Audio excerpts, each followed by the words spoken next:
Damn. You stole my mojo, man. He stole it. He stole.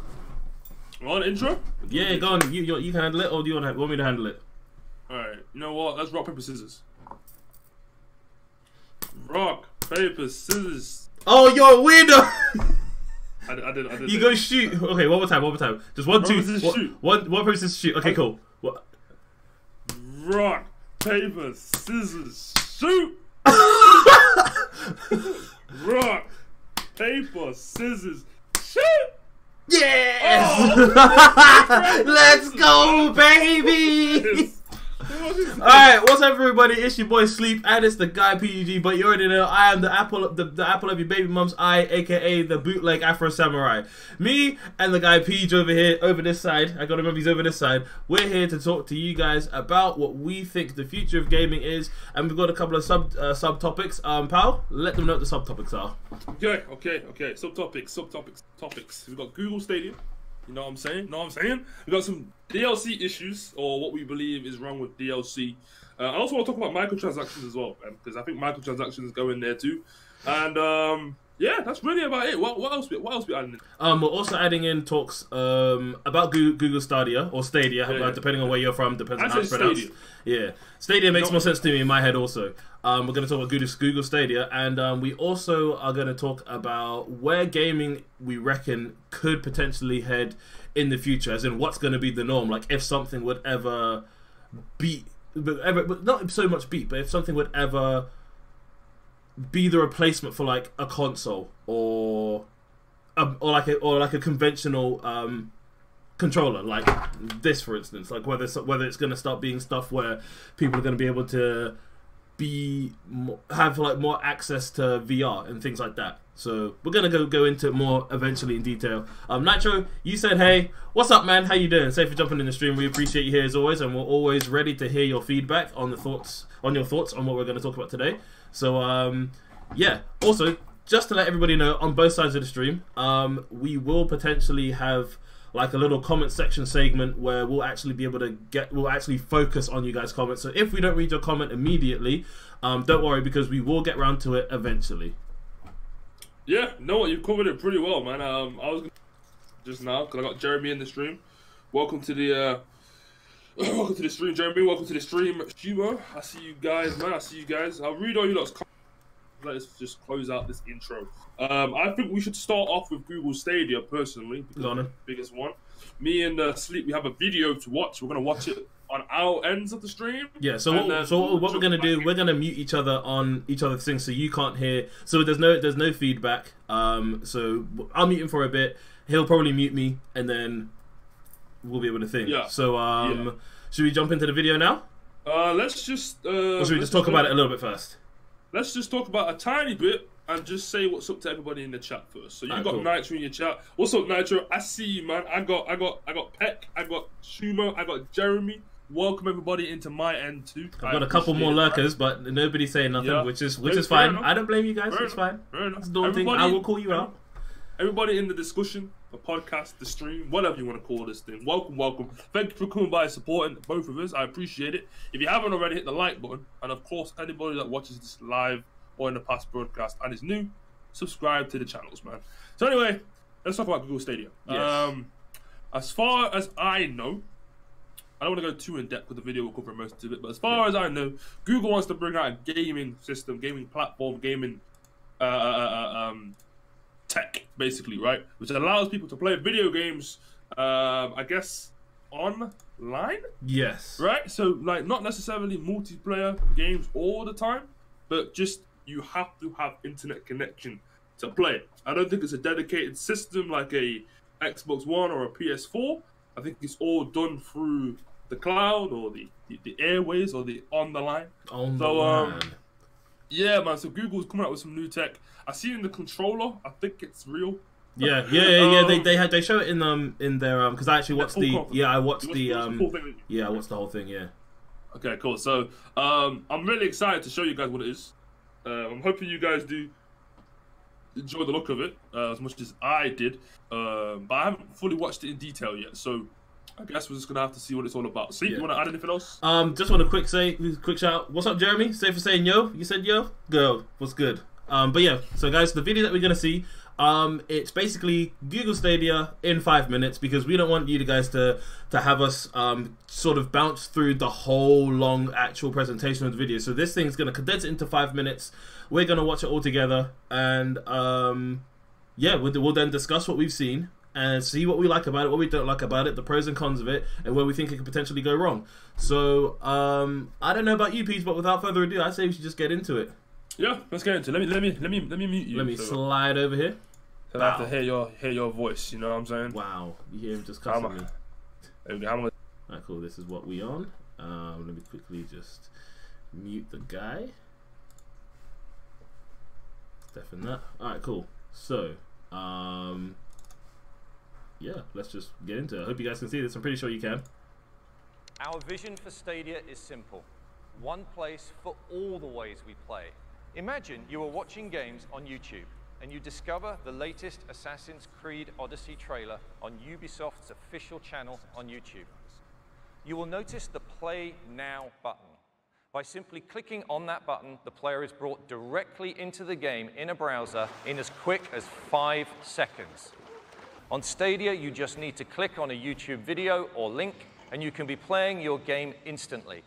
At launch, we'll support being able to play games across desktops, laptops, TV, tablets, and phones. This new generation of gaming is not a box. With Stadia, the data center is your platform. There is no console that limits the developer's creative ideas, and no console that limits where gamers can play. And here it is on a Pixelbook running the Chrome OS. There is basically no hardware acceleration on that laptop whatsoever, and the game is running directly from our data center.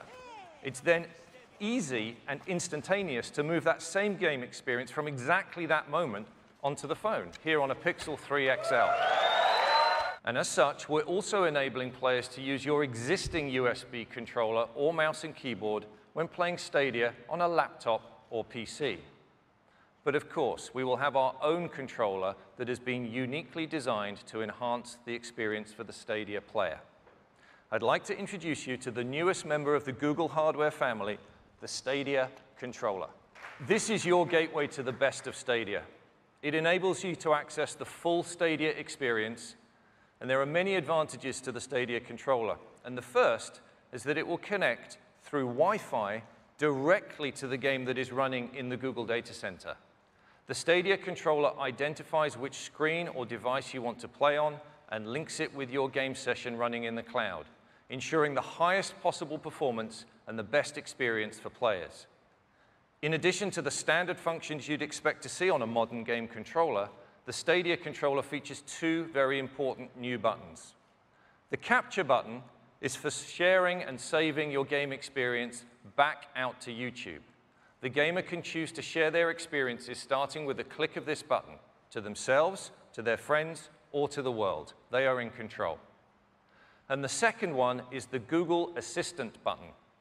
Pressing this button allows players to immediately access the controller's built-in microphone so they can get help from the assistant for special in-game features integrated by developers. Our goal with Stadia is to help fuel developer creativity at every level. And as a new generation game platform, Stadia will, of course, embrace full cross-platform play and even bring game saves and progression across as well.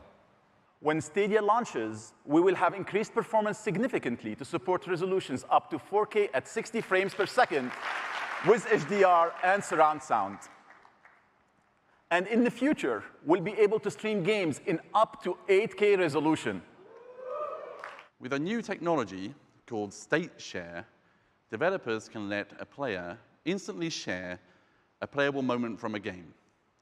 This could include the world state, the player's position, items they're carrying, anything the developer wants to pack into a shareable moment. The game's state can be encoded into a link that tells Stadia where to pick up the game. This could be sent to one player, or it could be shared with thousands at the same time on YouTube, through email, apps, messaging, or wherever links can go. When the player gets stuck on a level, like me, instead of grabbing a laptop or a phone, they just need to push the button on the Stadia controller to get help from the Google Assistant. No distractions, no need to take your eyes off the game, and no secondary devices needed. I'm thrilled to announce that Stadia is launching this year, 2019. We will launch first in the US, Canada, the UK, and most of Europe. And we'll be connecting with you again in the summer to share more details on the games you'll get to play at launch and beyond. Thank you very much for gathering around with all of us today. With Stadia, we can all dream bigger and together build a playground for every imagination. Thank you.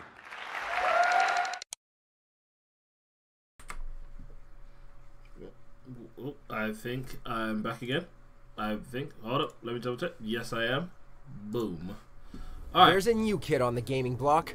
Welcome to Mojo Plays, and today we have quite a... Don't know who Mojo Plays is. All right, hold on, let's go back, and hopefully he's ready. Hello. Oh, he's not finished. What? Oh, mad. Well, wait for him to finish. Right, Nitro, he said, rob that capture thing from PlayStation Share Factory. Hey, they might have done. But there you go. So we will convene with PowellGuy in a second when he's finished watching it, because I think he's still eyeing it. Either that or he doesn't know that he's muted me. Still, I wonder if he even knows. I feel like he don't know yet. Did we start that? Did we really start that far ahead of him? Well, my comments coming through. Yeah, man. I was gonna say they were coming through. Because I know what happened. I mean, I see them. But yeah. So Nitro, what do you think? While P just distracted, what do you think? What did you think of Stadia as a concept? Well, not even a concept. It's coming. Like they said, 2019. So he's ooh ah. But yeah, tell me what you thought about it. Anybody who's in the stream, actually, tell me what you think about it. Oh, Nitro, you said it's gonna fail. Why do you think that? I'm intrigued. Starting a discussion. We're talking about it. It's good.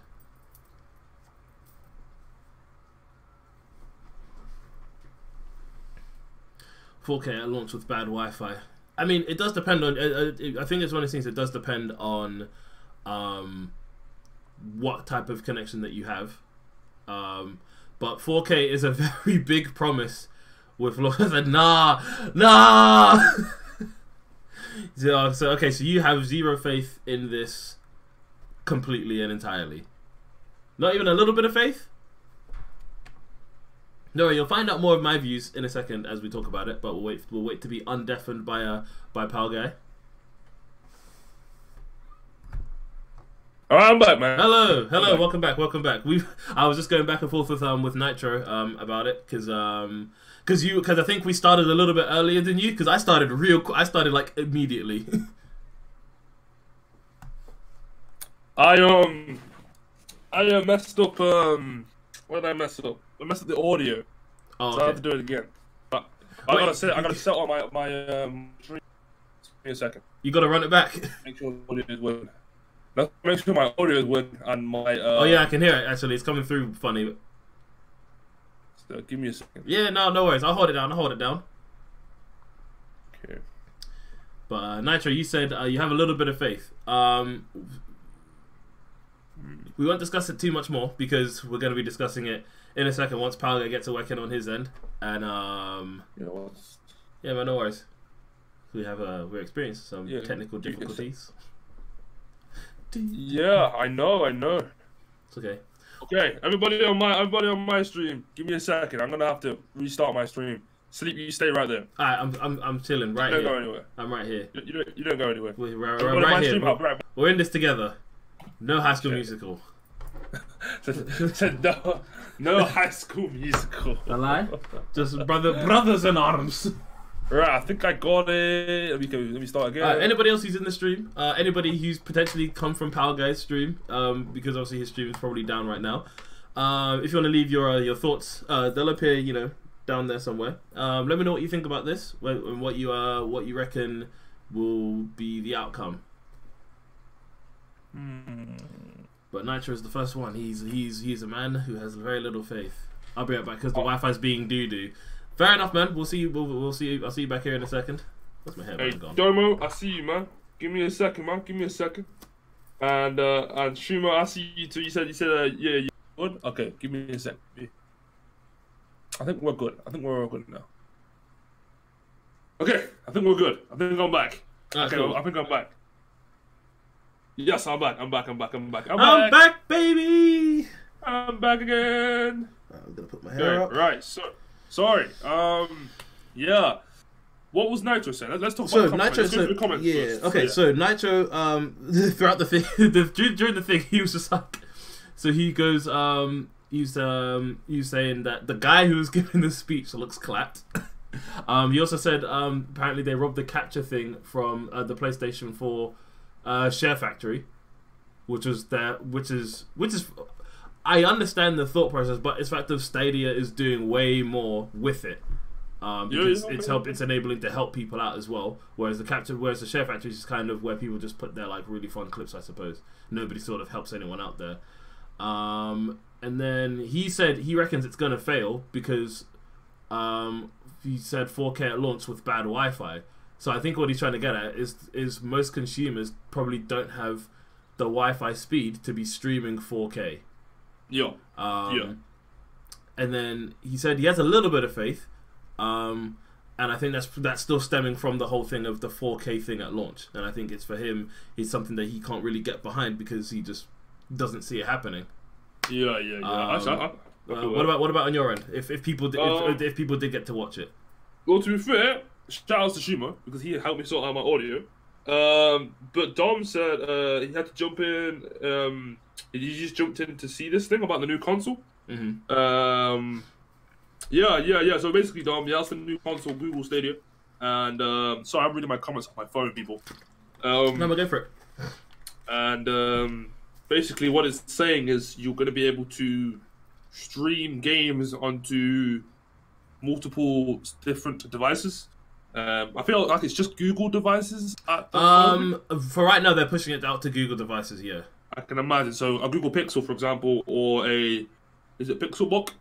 Yeah, Chromebook. I think they've got a couple of things with like it's going through like all of Google's own services. Yeah, I'm not sure if you particularly have to have a Google device. They do mention obviously the Google devices, but I don't think it's going to be something that they will limit it to because I feel like they'd be cutting out a lot of the market. They also mentioned in web browsers, so maybe you just need Google Chrome. Yeah. Perhaps. Schumer said this sounds perfect for YouTubers. It does. It does sound perfect.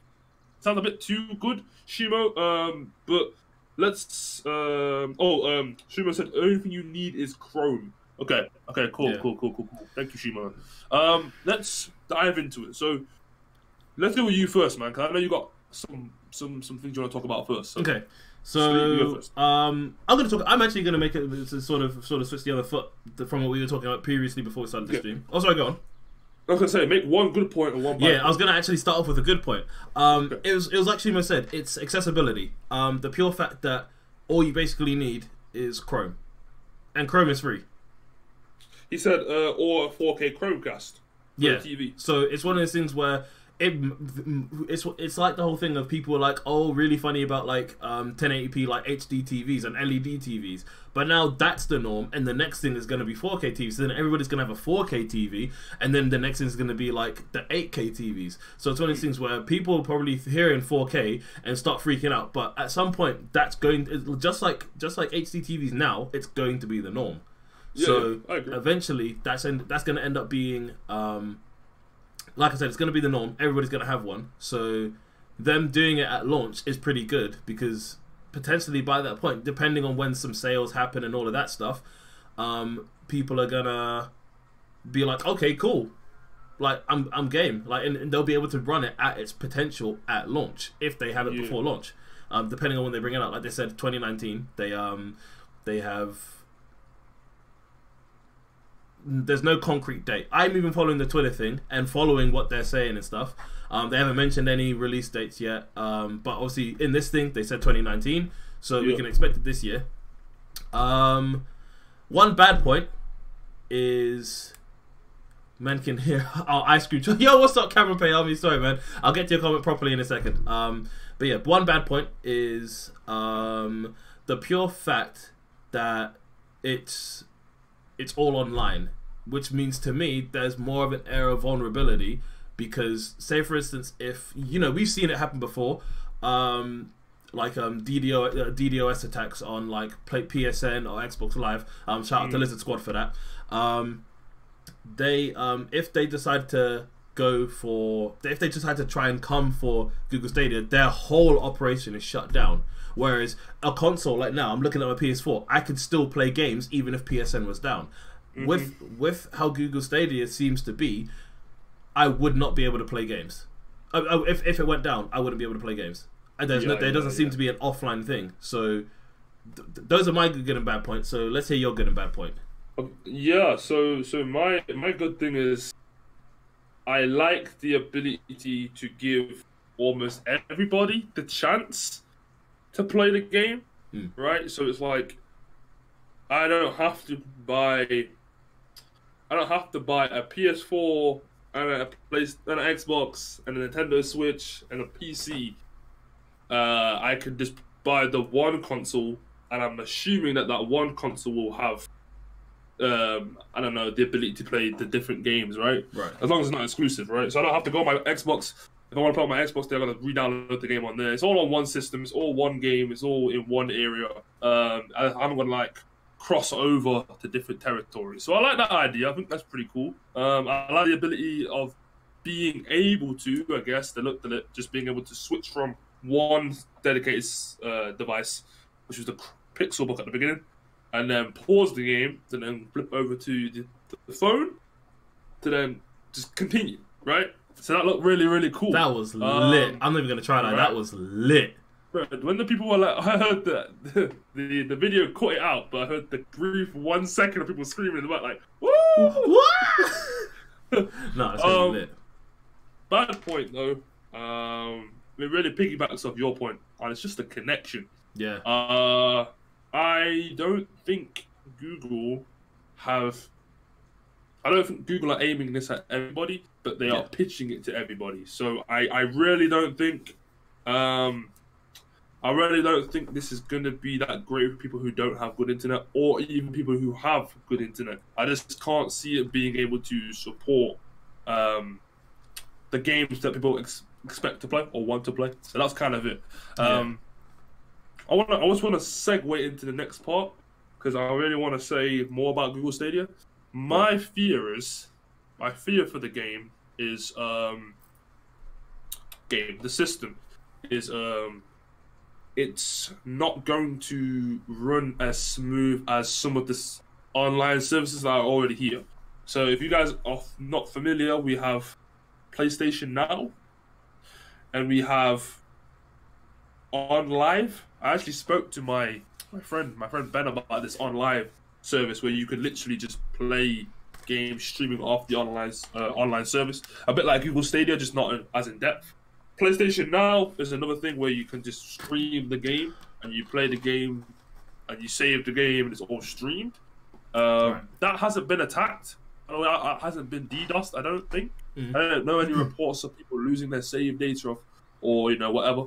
And obviously, of course, I was questioning where the system was, the actual physical hardware, and they called it the data mine. I think they called it, right? Yeah. And I don't know. I just don't know how safe and secure that is. Yeah. So there are my three major fears. First one, the first one was the actual ability to play the games. The second one was the third one was the safety of it, and the second one was in comparison to its rivals. I don't know how well it's. So what do you think, man? What are you scared of? For me personally, it's the same. So basically the same points as yours. My main thing is the fact of, like you said, even though PS Now hasn't been attacked or anything like that, it's the fact of I'm pretty sure. I feel like PSN and PS Now are interlinked, and I feel as though I'm not sure. I don't have it, so I don't need it. But I felt as though you would need one for the other.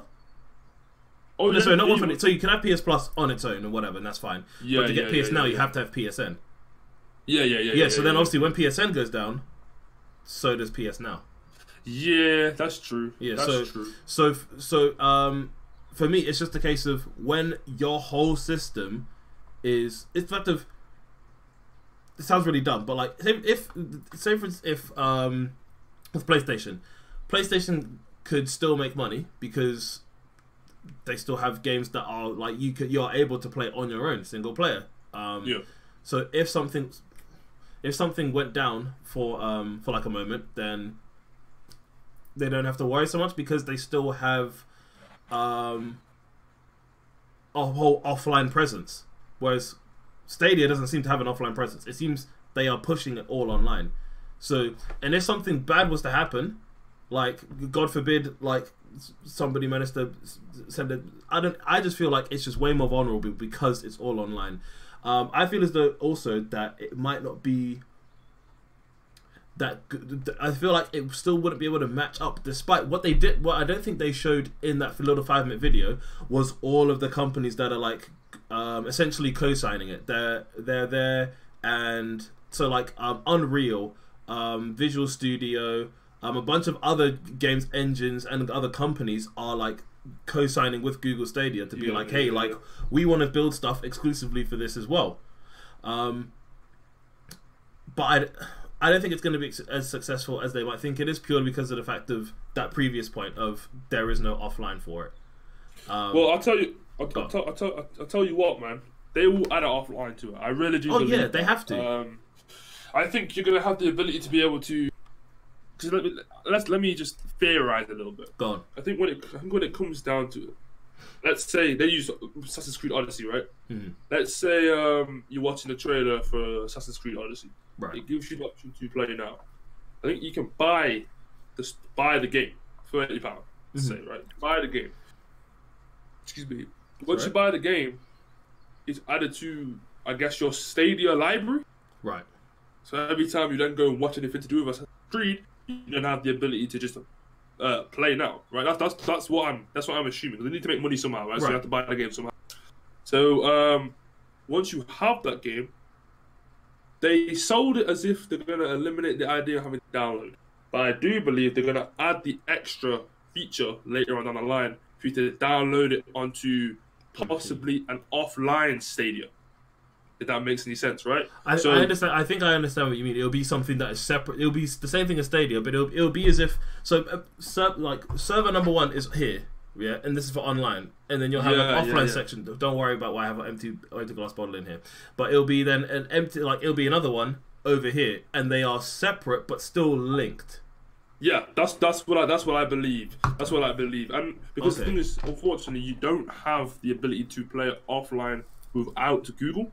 Right. You have to be connected to Google in some way, shape, or form. But like, it's like how you can use offline docs. You know what I'm saying? Like, or how you can use Microsoft online spreadsheets, but still be offline and still use them. See what I'm saying? Yeah. So basically, what I imagine would happen is that obviously that offline server allows you to use its system to run the game. Okay. And then store the save file onto your system. Okay. So then when you go back online, it then connects back to the online. Oh, okay.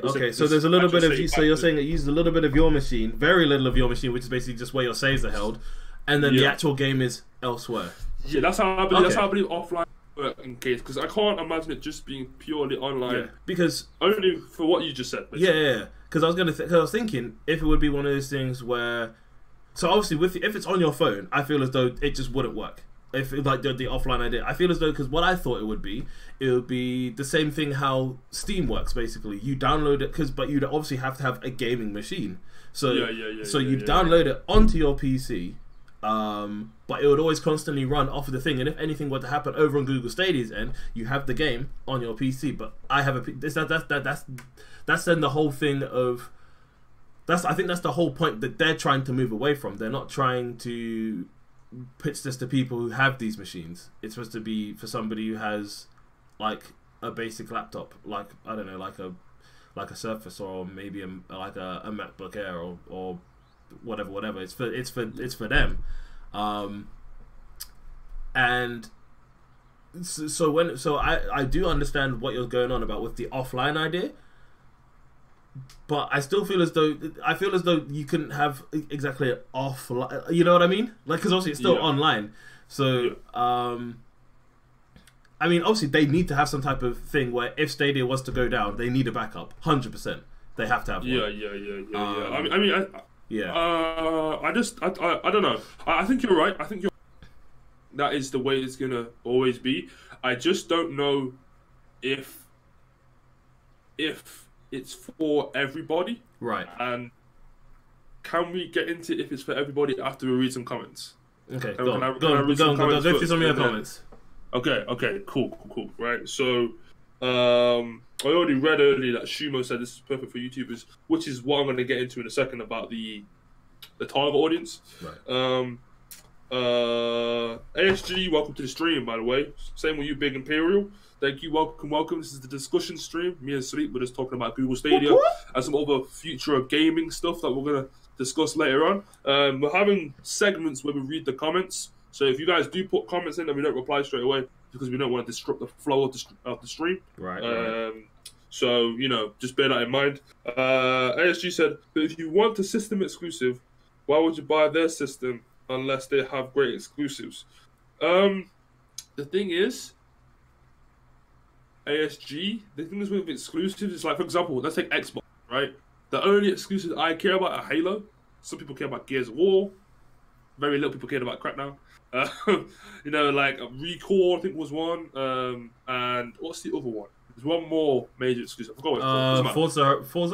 Forza, that's it. Thank you very much. There's Forza Motorsport and Forza Horizon because they're the same franchise, but they're done two separate ways. One of them is a really hardcore simulator. The other one is more of a fun simulator. It sounds really weird because simulator, but yeah. I know what you mean. Sorry, that's Forza, right? So like, you're saying, want a system exclusive, why would you buy their system unless they have great exclusives? I think what Google Stadia is going to offer are exclusives from certain companies that only run on those two systems. So, for example, if Microsoft was to make a game and partner it with Google Stadia, then I guess you could get Google Stadia to play Gears of War 5 along with the Xbox community, where you can't get Gears of War 5 on PlayStation 4, right? So if you have PlayStation 4, there's no way you can play Gears of War at all. Now, you might not want to just buy an Xbox just for Gears of War 5, but you might want to buy a Google Stadia because it's able to play Gears of War 5 and many other games too. Yeah. See what I'm saying? So Microsoft is basically working with Google to make Gears of War 5 available on Google Stadia and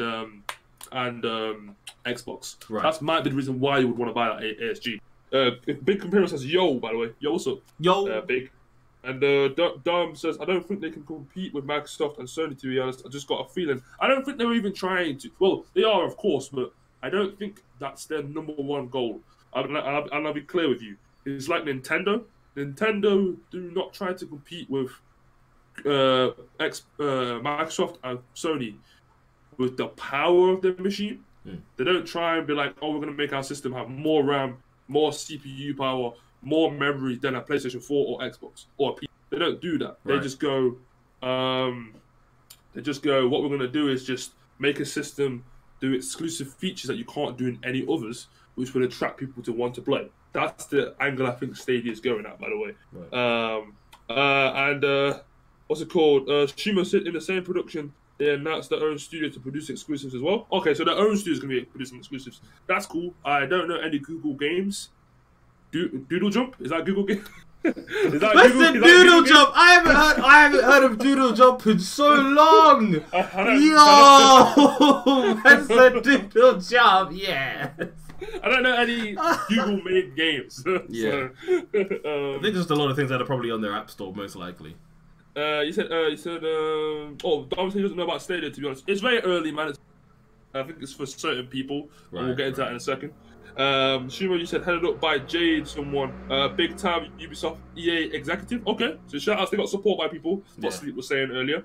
And ASG said, why would Microsoft work with Google to make games that are exclusive to Xbox and Google? that would kill Xbox sales. You see, the thing is, Google are forced in a situation where they have really no choice. Xbox are forced in a situation when they have really no choice. Xbox are trying to shape and bend the mold of exclusive games. Once upon a time, Xbox games were exclusive to just Xbox. Now they're exclusive to Microsoft. Yeah. So if you have a PC with the Xbox app, yeah, sure, it's still Xbox, but it's also Windows, Microsoft. So they all come under the same thing. Xbox needs to figure out a way to get up to Sony, or if not, beat Sony. And by doing that, they need to make their doors more open, which is why they're starting to do the whole Microsoft Windows and Xbox console together, because they're hoping that they can attract more people to play the actual Xbox or join the Microsoft side or play games that work with Xbox. That's pretty much it, because that's the decision that they decided to do, rather than what PlayStation did, which was get more game developers to make better exclusive games. You see what I'm saying? So there's two different ways that they tackle it. Xbox tackle it one way, PlayStation tackle it the other way. And that's one way that Xbox could possibly boost up, because the whole cross-platform thing, that's kind of what they're trying to sell to people. Oh, come get Xbox, you can just play with PC. Wow, Sony, you can't do that. Right. So, yeah. I'm sorry, go, Sleep. Yeah, no, I don't have too many comments on my side. Nitro said that he came back, and he said that's kind of scary, which he was referring to the whole thing of it being completely online and being vulnerable. That's obviously, like we said, it's a big deal, because it means that it's like how if, for instance, if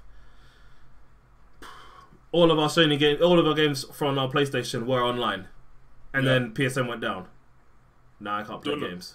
Yeah. Have you done the primary secondary PlayStation before, where you can make someone else log into your account?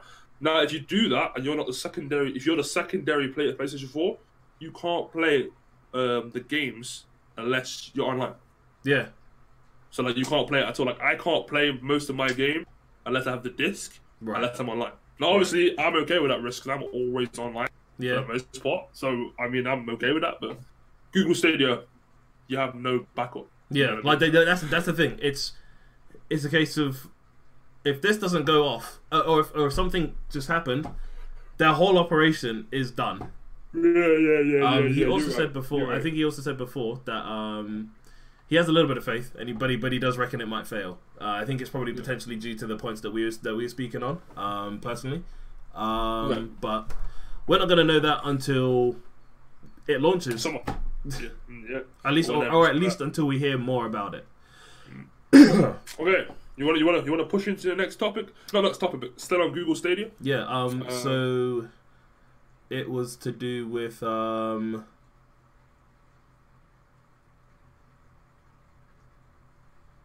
gonna put you on the spot. I'm gonna see if you can remember. Mom, I'm having a brain fart right now. It's happening. Nope. Brain fart. No? Gone. Because I remember you said it, and then I was like, calm. No. I was trying to talk about the fact that how it's not for everybody. That's for everybody. Yes, I literally remembered. Yeah. So, my thoughts on this potentially is because of the way. So it's not going to be for everybody. Everybody's going to have a very particular internet setup. They're selling it for everybody. They're selling it. Yes, it's like, hey guys, it's like, hey world, we have this thing, right? But realistically, only some of you are going to be able to actually use it. But we have a solution, and this is what I think is going to happen. They're going to try and add something onto Stadia where it's going to be like, so what I think it's going to be, they'll have like multiple tiered things, right? So it'll be the Stadia membership, the standard thing, and whatever. And then they're going to have another package where I think, and don't ask me how this would be, because this is something I just thought of now. So Google does have their own internet providing service. I feel like they might end up trying to push that along with Stadia. So Google Fiber. Yes, that's the Google Fiber. That's what it is. So I feel because I didn't know what it was called, but I know they have one. And I was saying potentially they might try and somehow push push that with it, maybe, because I don't know, they might offer some type of priority thing where because they're with them, like they'll be able to like get things early, play things early, and they'll have more features than people who are, I don't know, for instance, with like Virgin or BT, depending on where you're from. Virgin gang. BT family. British Telecom. Trap. What do you mean? Hold tight, Richard Branson. You know what side you need to be on. You got Usain Bolt on your side. Yeah, trust me. Done? No. See, we quick out here. We fast out here. We fast out here. Powered by Jamaicans and chicken nuggets, fam. And I look at you, traitor. You can't even support your own boy. Look, man. Hey, look. Don't do that. Don't do that. don't do that to me. But yeah, so I feel as though they might end up, like I said, they might end up trying to push something else with it. But also, the other question of what type of requirements would you need for you to run it? Do you have any like ideas on like the type of speeds that you're gonna need to be able to have this going? Because I feel as though your internet's gonna have to be doing a madness. Yeah. Okay. So to stream, they say you need about 5 to 12 upload speed. Right.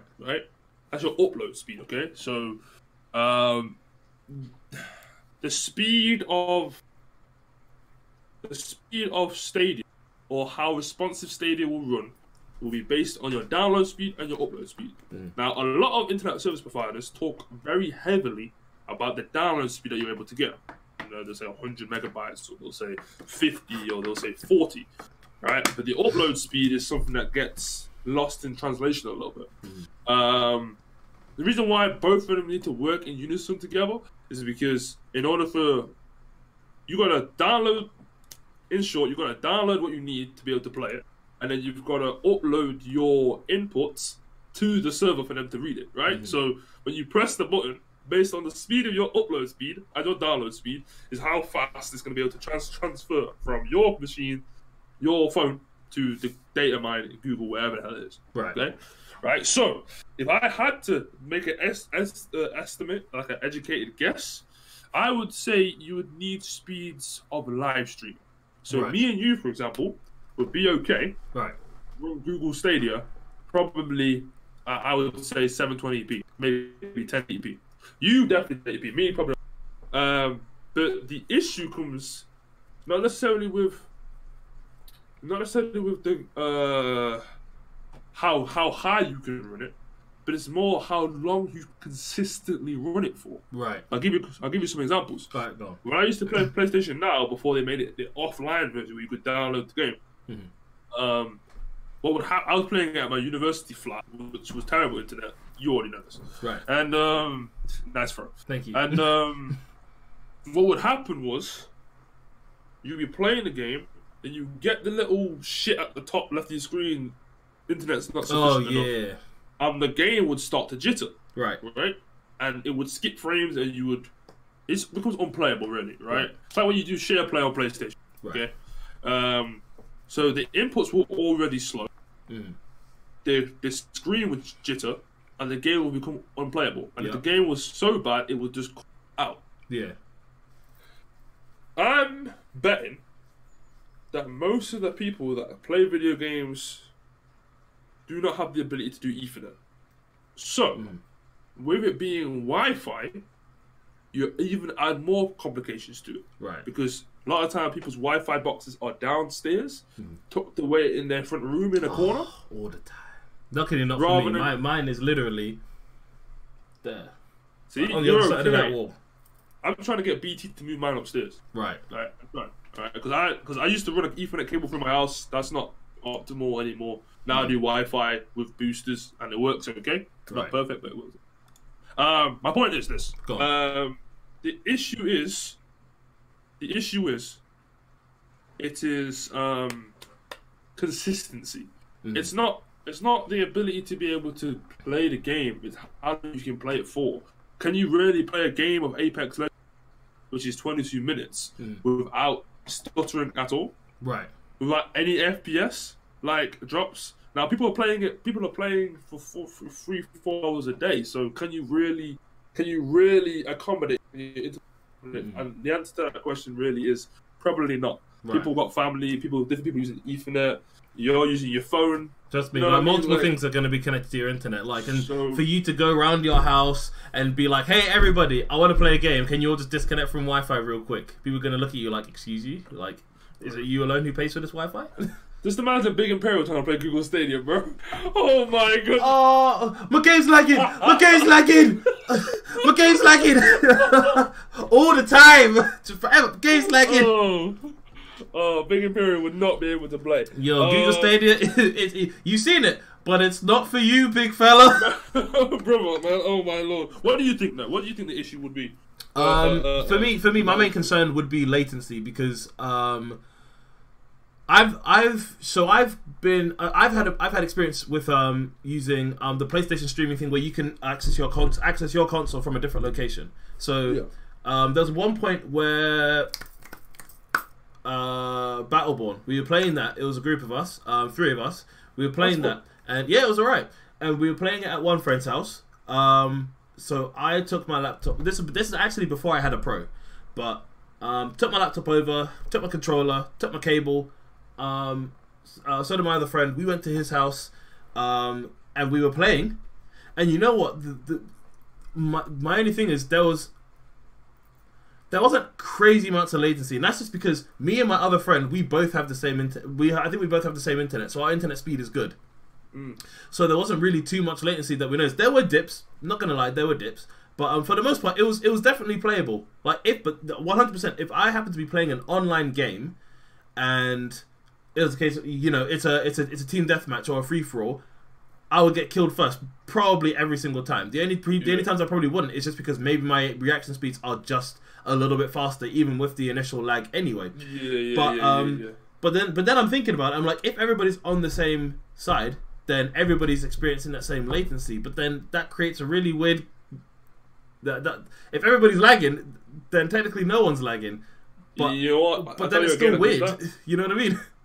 Street Fighter 5, it purposely added five frames of input lag on moves. Purposely. So everybody who played it would play at a 5 frame disadvantage. Because the issue was the online to the offline was such a massive gap in fighting games. Why people always say play it offline. Yeah. So to combat that, they added 5 frames of extra latency on moves. Yeah. So everybody was kind of on the same page. Right. They've got rid of it now, but yeah, so I'm assuming they fixed the issue.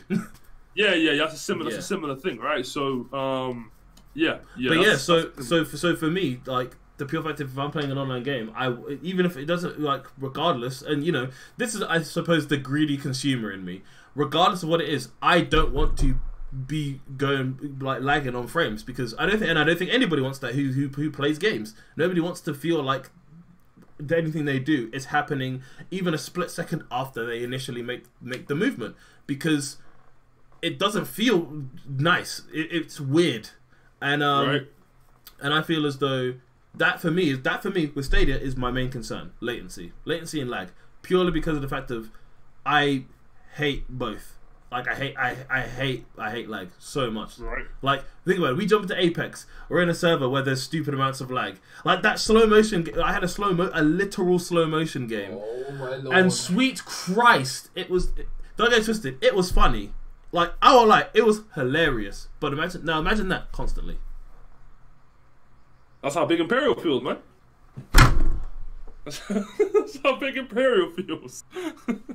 And we all saw it on that. Alright, everybody, this is the end of the discussion. I'm going to go cry in a corner because that was rude. I'm leaving. I'm done. I'm out. But honestly, no, that's definitely how he feels all the time. It's stress. But, and if you don't believe us, check out our most recent video on the Casual Bangouts YouTube page, episode 3. Go check it out. You'll see the lag destroy him.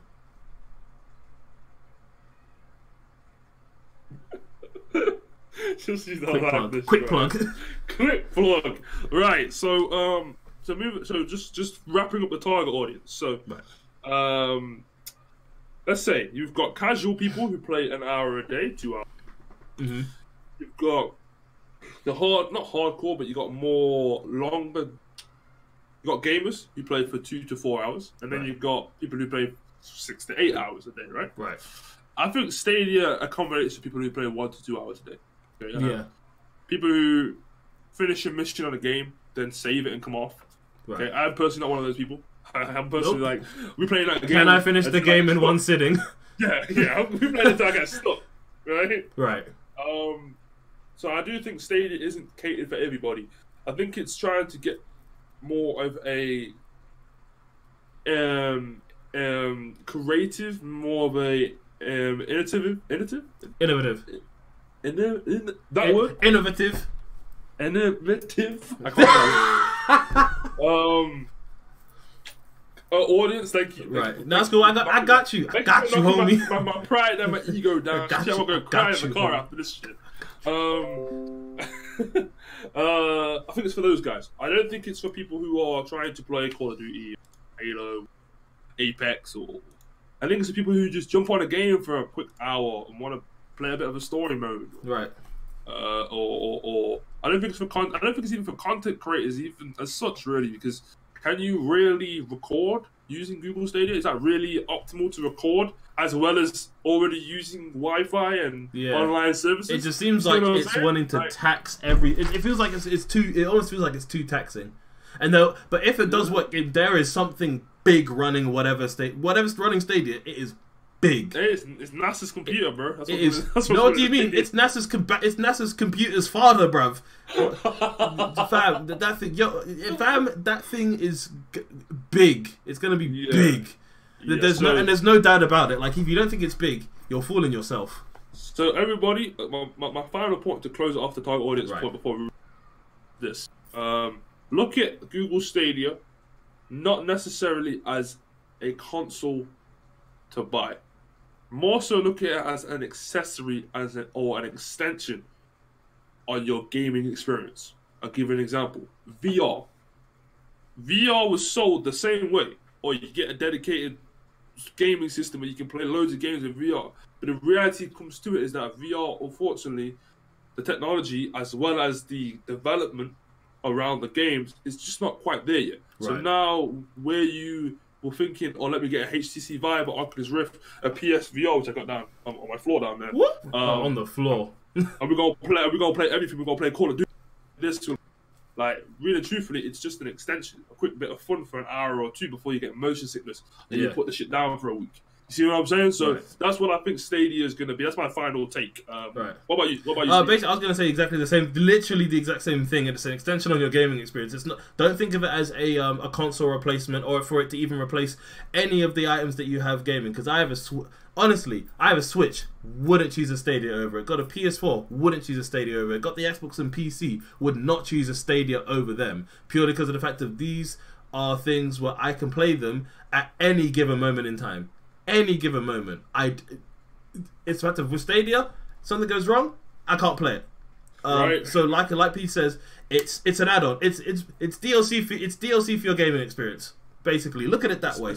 Do not think of this as your sole go-to gaming service, I suppose, because you can't call it a console because there's nothing physical except for their controller. But yeah, don't make it your primary service. I would not recommend. Yeah. You got any comments to read on your end? I got some. Just a few. Cameron Piami says, talk about Big Imperial and Shazam. We're gonna leave that alone. But also Garaza, you put the usual the 100. We see you, Gary. 100. We see you, man, like Garaza. Safe for jumping in. We appreciate you. How about your end? Oh, me. I got Garaza on mine. Shout outs to you, Garaza. Right, so I've got to scroll up just a tad bit. Alright. Schumer was saying that Google Fiber doesn't exist in the UK. I thought it was London only, you know? I thought it was London only. I might double check that, Schumer. I don't know if I'm 100% on your side. But that's the thing, it doesn't exist now. It doesn't get me. I can't get it up in nothing. What do you mean? You've got that Robin Hood internet. Steal from the rich and give to the poor. Give to the poor. Hey, let me get some of that bandwidth. Schumer said that they need at least 25 megabits download for at least 1080 60 FPS. Right. He said he played the majority of Anthem via remote play, and it's got a lot better. Meaning, like, you know, the whole connectivity and stuff got a lot better. Shout out to you, Guy Raza, by the way, for being in my stream too. I appreciate it, man. And Dom says, honestly, I won't be buying it. I wonder what the price tag would be, though. So what do you think the price would be? I'm saying 500, 600 quid. What? Whoa, hold on. Are you saying that's a one-time? For everything. When you say everything, what do you mean by everything? So I mean you need to pay to connect. Right. You need to pay. So it's the service. Yeah, that's a service, right? And then you got to pay, I guess, for the controller and the other accessories they're going to bring out. And then you got to also, I guess, pay for. Maybe I can't really put a price on the subscription, I guess. Yeah, because that's what I was confused about, because you said the service and then a subscription. I thought they were one and the same. It's like how PSN is a service, but it's a subscription. So for me, so when you say 500, I'm thinking it's going to be like maybe like 50 for the year. Oh, you think it's going to be that cheap? Oh, no.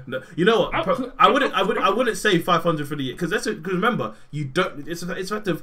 Let's take it just so you can actually play Stadia. Hardware, do you? You don't need any of the extra accessories. Like, I have earphones. I have controllers. I don't. For me, when it comes to Stadia, I need the service and that's it.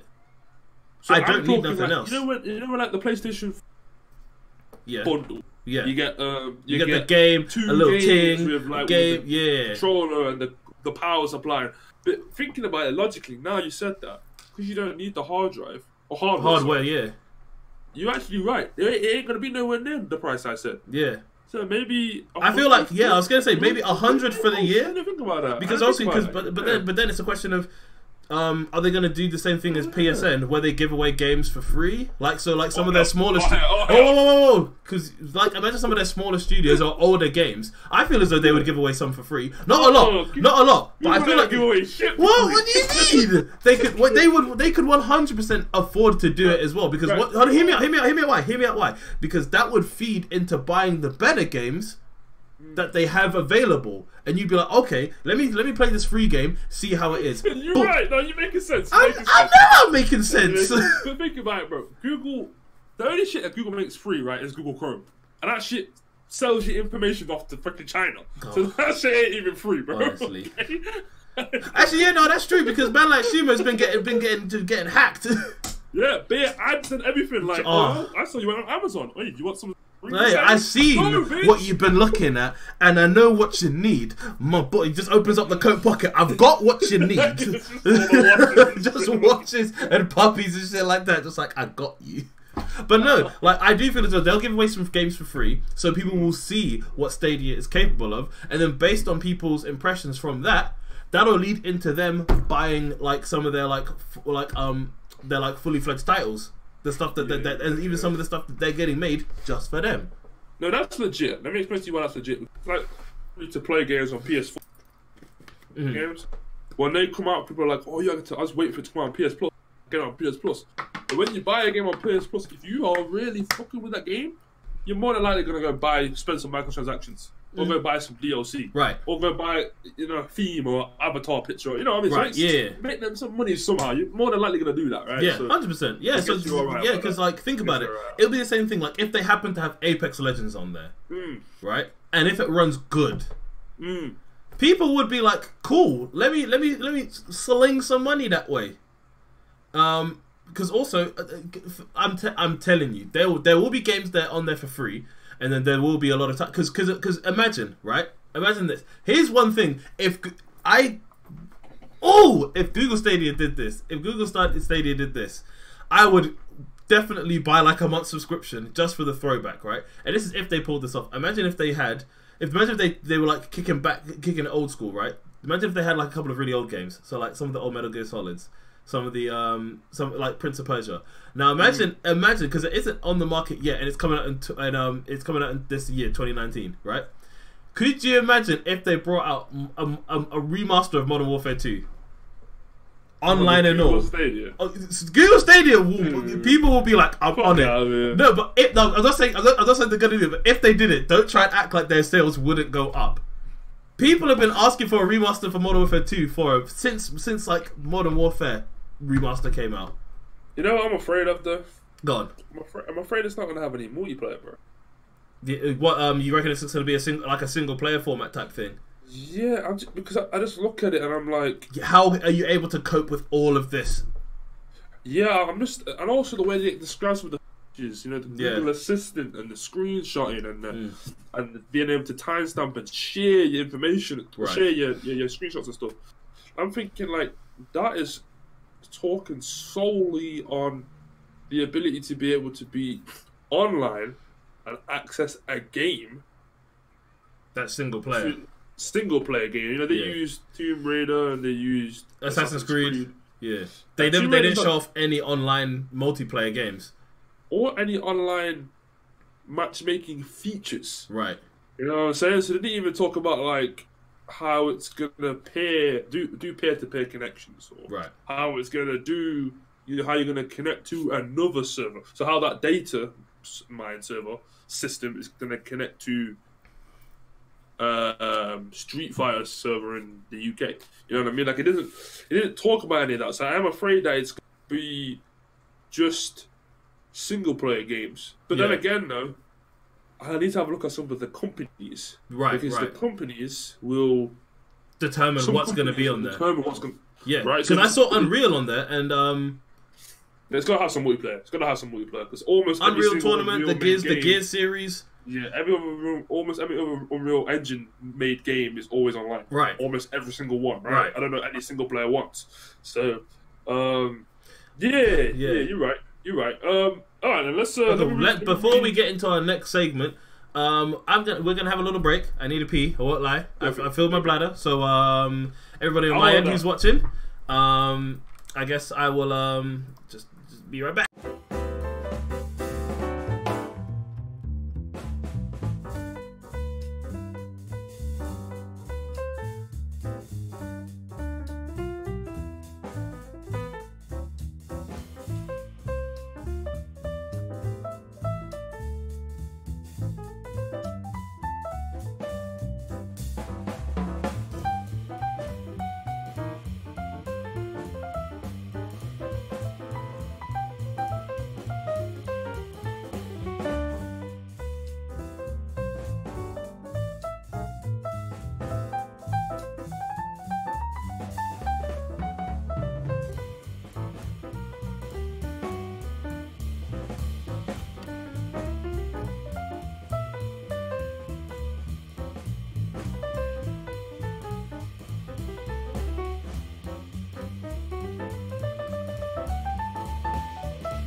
Let me do a screen. Hello, welcome back. I'm back again. I am relieved and I'm ready to carry on. Pete, I heard you were in a discussion. I'm gonna let you get back into it.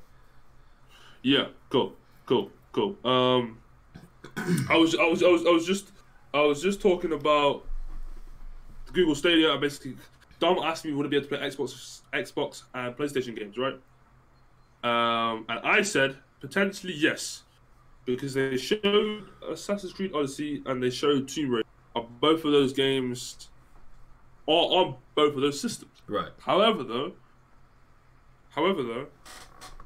they are games that are on those systems but are open to every system as long as the system can run it. Right. So, for example, if Nintendo worked with Ubisoft, right, I assume that Odyssey could make it to the Nintendo Switch. Yeah. You know what I'm saying? Right? So that's an open community. That's an open field. Now, games that are just exclusive for a system like God of War, I don't believe that will be on the Stadia. Right? Then what would be the point of getting a PS4 to play God of War? Right? But then again, at the same time, that's just PlayStation's adaptation of it. Right. Xbox adaptation is different. Xbox adaptation is, if we can get it, if you can get it on the Google Stadia, on the Microsoft PC, then that links in with our Xbox. Yeah. So therefore, it gives us more stuff to sell with our Xbox. Therefore, it gives us more ratings for Xbox, because obviously the way they decided to sell the Xbox was not as a dedicated gaming system, but more as a multimedia system. Right. Which is why they are suffering so much. Trying to fight PlayStation with the top of the top. Yeah. That's pretty much it with that. Also, Alan, welcome to the stream, bro. He said, dude, World War Z looks awesome. I know, man, I know. We'll not be talking about my reaction videos or World War Z in this stream, because I'm just talking to Sleep about the future of gaming. We can talk about it another time, Aaron. And welcome to the stream, bro. So what is Stadia? It's Google's gaming platform or gaming system. Go check out the video. We've literally just finished talking about it now. I don't really want to have to go back through it again. Yeah. So. If you do want to watch the video, we actually have it up and running. Well, I have it up and running on my stream about a few minutes in. So if you want to check it out, hey, come over this side, come check it out, rewind, and then you can hop back over to PJ's stream and carry on from where we're going to be now. Exactly. So okay, get Google Stadia. Buy, rent, or pass. I would 100% rent. 100%. I would definitely try it out. I feel like it's something as a gamer, I'd have to try. Personally, if I know that if I know there's definitely going to be something on there that I'm probably going to enjoy, I should definitely give it a go. I rent as well. I want to see the idea. Yeah, I want to see it unfold. Yep. Nothing so far is screaming to me amazing. Yeah, like there's nothing. Because that sounds like I'm not saying it's amazing. It is amazing, technology wise, but as a gamer, I can't imagine it running games better than the PlayStation 4 or a PC or Xbox. So I can't really see me needing to get it, and I also can't see it having exclusives like a Nintendo. Yeah, where you know what I mean, where you're like, there are like if you want to play Pokemon, you get a Nintendo device, unless it's Pokemon Go, which is Pokemon. Hey, shout out to Pokemon Go, man. I like that game, man. I play Pokemon Go. Anyway, so let's move on to the next topic. Yes, which is microtransactions and DLC, which is basically us talking about more so about how games are being delivered to us as consumers. So I'm gonna let you get your intro point, and then we'll go from there. Yeah.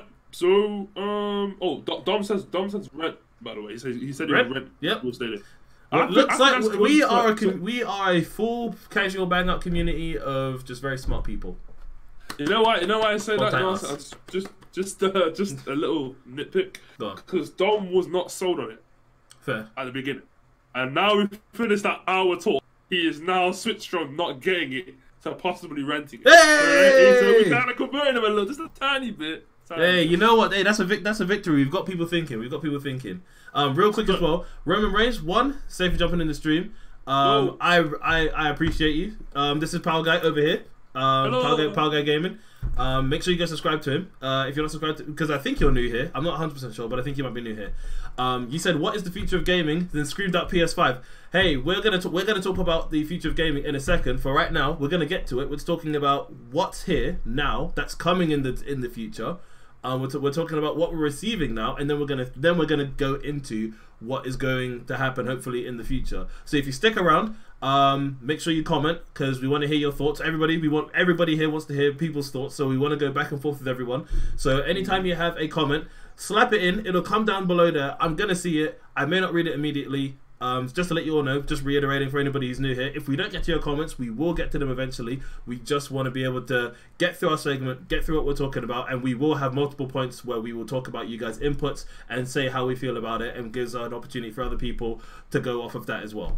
Sorry, carry on, Peach. You nailed it. Hey, Joshua, when I'm on fire, I'm on fire. Oh, no. Let's go, baby. I'm telling you, I'm gonna. You know, the next live discussion we do, I'm wearing a suit and tie from the waist up. On the waist down, I'm gonna be in my pajamas.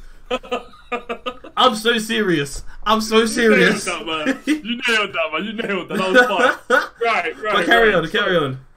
So DLC and microtransactions, right? Right. So, we all enjoy buying stuff for your game.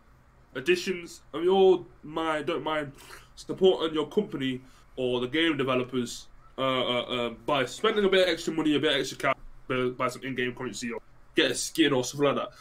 We've got no issues with that. Microtransactions and DLCs, you never need to stop. Okay, keep doing them, because it always gives us something new to get and new to buy and new ways to support.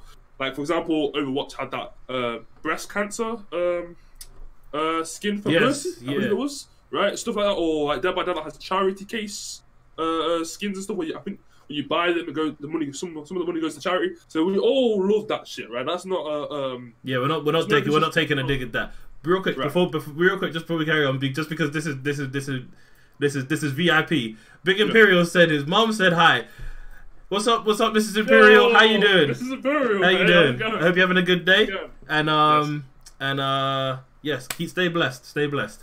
Carry on, my friend. Sorry. So yes, we're not taking a knock at any of the microtransactions that actually do good where it comes to it's going to a good cause. Yeah. Right. Yes. Right. So, and we need it. We need those games to get more money. You know what I mean? So they can continue to blossom.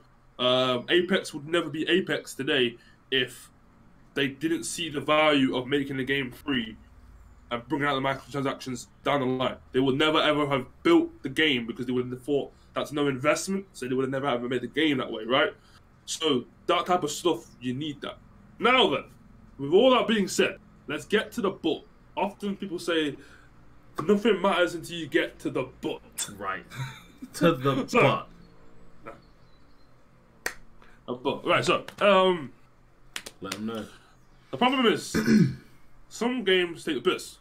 Some games take the mick, and some games extort you. Companies decide that they're going to try the best way to finesse you, and I got 3 games, 2 games, and 1 company that I think do it the best. Finesse you the best, or as in they're just pros at finessing people, or you mean they implement microtransactions well? All 3 of them. All 3 God of them, damn! Let's go! Name and shame. The company is EA. Okay, we all know EA are the top guns and kings of finessing motherfuckers into buying them virtual currency gold, baby. 2K's a second. Okay, 2K also is just bad. All right, but EA, they be doing it for all of their games. So whether it's a sports game or not, they be adding some microtransactions somewhere. You know, they even did it in Apex. Everybody watching, you know that's true. Right, so don't try to tell me nothing, okay? Right, so everybody knows that. The 2 games I got in mind are Destiny 1, or just Destiny in general. And I don't know if you've ever played this game before, but it's called it's Ghost Recon. It's Ghost Recon like Warriors or something like that. It's a free-to-play game on the PC, and you might not played it before. And the reason why I bring it up as an example is because man, look, so fast. I think, what is it called? Ghost Recon something. Is it Ghost Recon Phantoms? Maybe, yeah. What about Ghost Recon Phantoms? Yeah. Free to play game. Yeah, because I didn't know it was free to play, and I bought that bitch. Yeah, you got. But I got stuff for it because I was just like, hold on, Ghost Recon now solely on the PC. I was like, wait a minute. I got that. Right. So the reason why I bring these games up. Okay, so we know EA extorts people for microtransactions. We know Destiny hides content from you and forces you to pay for it later. And we know that this Ghost Recon game, most people don't know this, they allow you to buy what they call golden bullets, which do more damage than regular bullets. Okay, so this is free. These are free examples of incorrect ways to implement DLC and microtransactions. From a business standpoint, it makes a lot of sense because they're making more money. From a gaming standpoint, it's extremely annoying. So let's start with EA first, right? So EA have been notorious, especially in FIFA, for making packs where you can spend money to buy FIFA coins, to then use the FIFA coins to then upgrade your players and buy packs. Right. Now then, the issue with that is it promotes a pay-to-win system. Over the generation of gamers, people have become more lenient or more accepting of pay-to-win. Right. People have always hated it, but they just go, well, you know what? If someone else is going to pay to win, I'm going to just do it too. Yeah. It cost me 15 quid out of my a grand wager of me working a whole month, whatever. Right? So let me just go ahead and just spend money there. Okay? They're cheat. Then it's not cheating anymore. It's not even classified as cheating anymore. It's more so of just let me just get to where I need to get to so I can compete with the best. Right? Yeah. Once upon a time, I wasn't seen that way. It was more like the only way to cheat was, quote unquote, cheat was to input a cheat code. Right? Yeah. Up, down, left, right. Shout out to you. But now it's like you spend money. Okay. Right. So EA knew that was a thing, and it basically allowed you to buy these coins in order to increase the probability of getting better players. Right. Okay. So the issue isn't buying the character. It's spending the money for the probability to be raised for you to get the character. Right? So the way they get you is this. You buy a pack, you can buy 10 packs and possibly not get the player that you want or the character that you want. So then you then question yourself, well, why did I buy the pack in the first place? Because if I aren't going to get, like, if you, like, what I see is that if I wanted to get Cristiano Ronaldo, I guess I should just be able to just spend money in real life to just buy Cristiano Ronaldo in the game, right? I shouldn't have to go through pack openings. Yeah. There is actually a way of doing that, but it's an auction house, and I think usually they are gone real quick, or they are priced extortionately. Right. But right. I think that's good. I think that's a player key thing more so than EA implementing that feature. Right. Like, obviously, they made the auction house with that in mind. Obviously, but they didn't go spend money here to then go to the auction house here to then definitely get Cristiano Ronaldo. It's only because players are selling Cristiano Ronaldo. People buy FIFA coins they can buy. You know what I'm saying? Right. So let me speed it up. So that's cool. So okay, so EA transitions. You buy max, you buy points, you buy packs. You're getting this probability of getting a card. You finally get the cards you want, and you've got it. It's all good. You have to maybe spend 40 quid, 50 quid, 60, 70 quid, 80 quid just to get the tea you really wanted to get to. Now, why is that an issue for people? Because if you want to spend, if you're already committed on spending the money, that's your life, that's your decision, that shouldn't be a problem. The issue doesn't come down to people spending the money.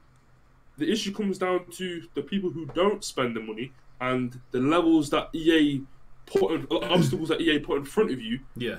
Stop you from reaching that goal. Right. So now it's Battlefield, for example.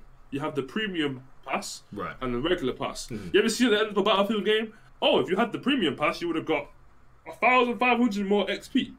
And you're like, they're not just playing the same game that this motherfucker right next to me on second on the scoreboard. Like, did we not just do the same exact thing?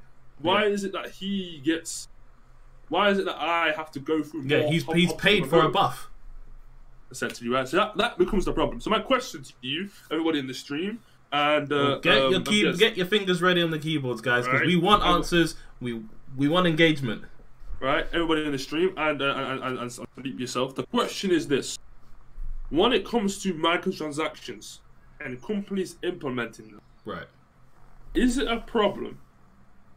Is the problem you buying that character, that gun, that weapon to make you better? Or is the problem not being able to obtain that weapon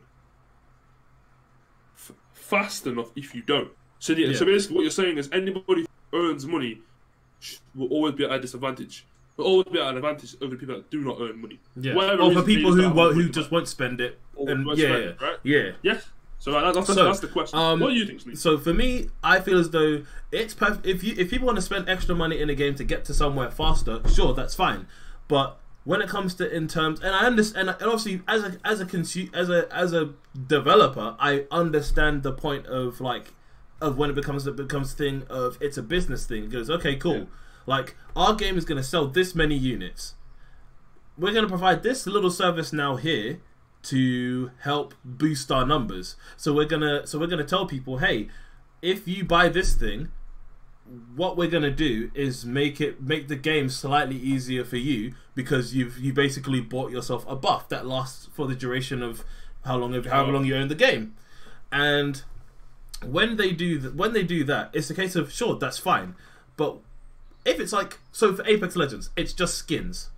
Yeah. Skins and packs. That's all you ever get, which is fine. That's whatever. Skins and packs is no big deal because it's cosmetic. But when it's things like Call of Duty, so the remaster is different from the actual original release. Yeah. So they added in microtransactions, so you would be able to obviously buy a whole bunch of packs. And hopefully pack these new weapons. So that's when when it becomes a problem. When the money is giving you that type of advantage, where now because somebody has this particular weapon, they now and because they don't get to lose it or anything like that, they now automatically have an advantage over you, because you could both, and it's one of those things, you could both fire at exactly the same time, or you could start shooting at him beforehand, but he could then turn around midway and just laying you down.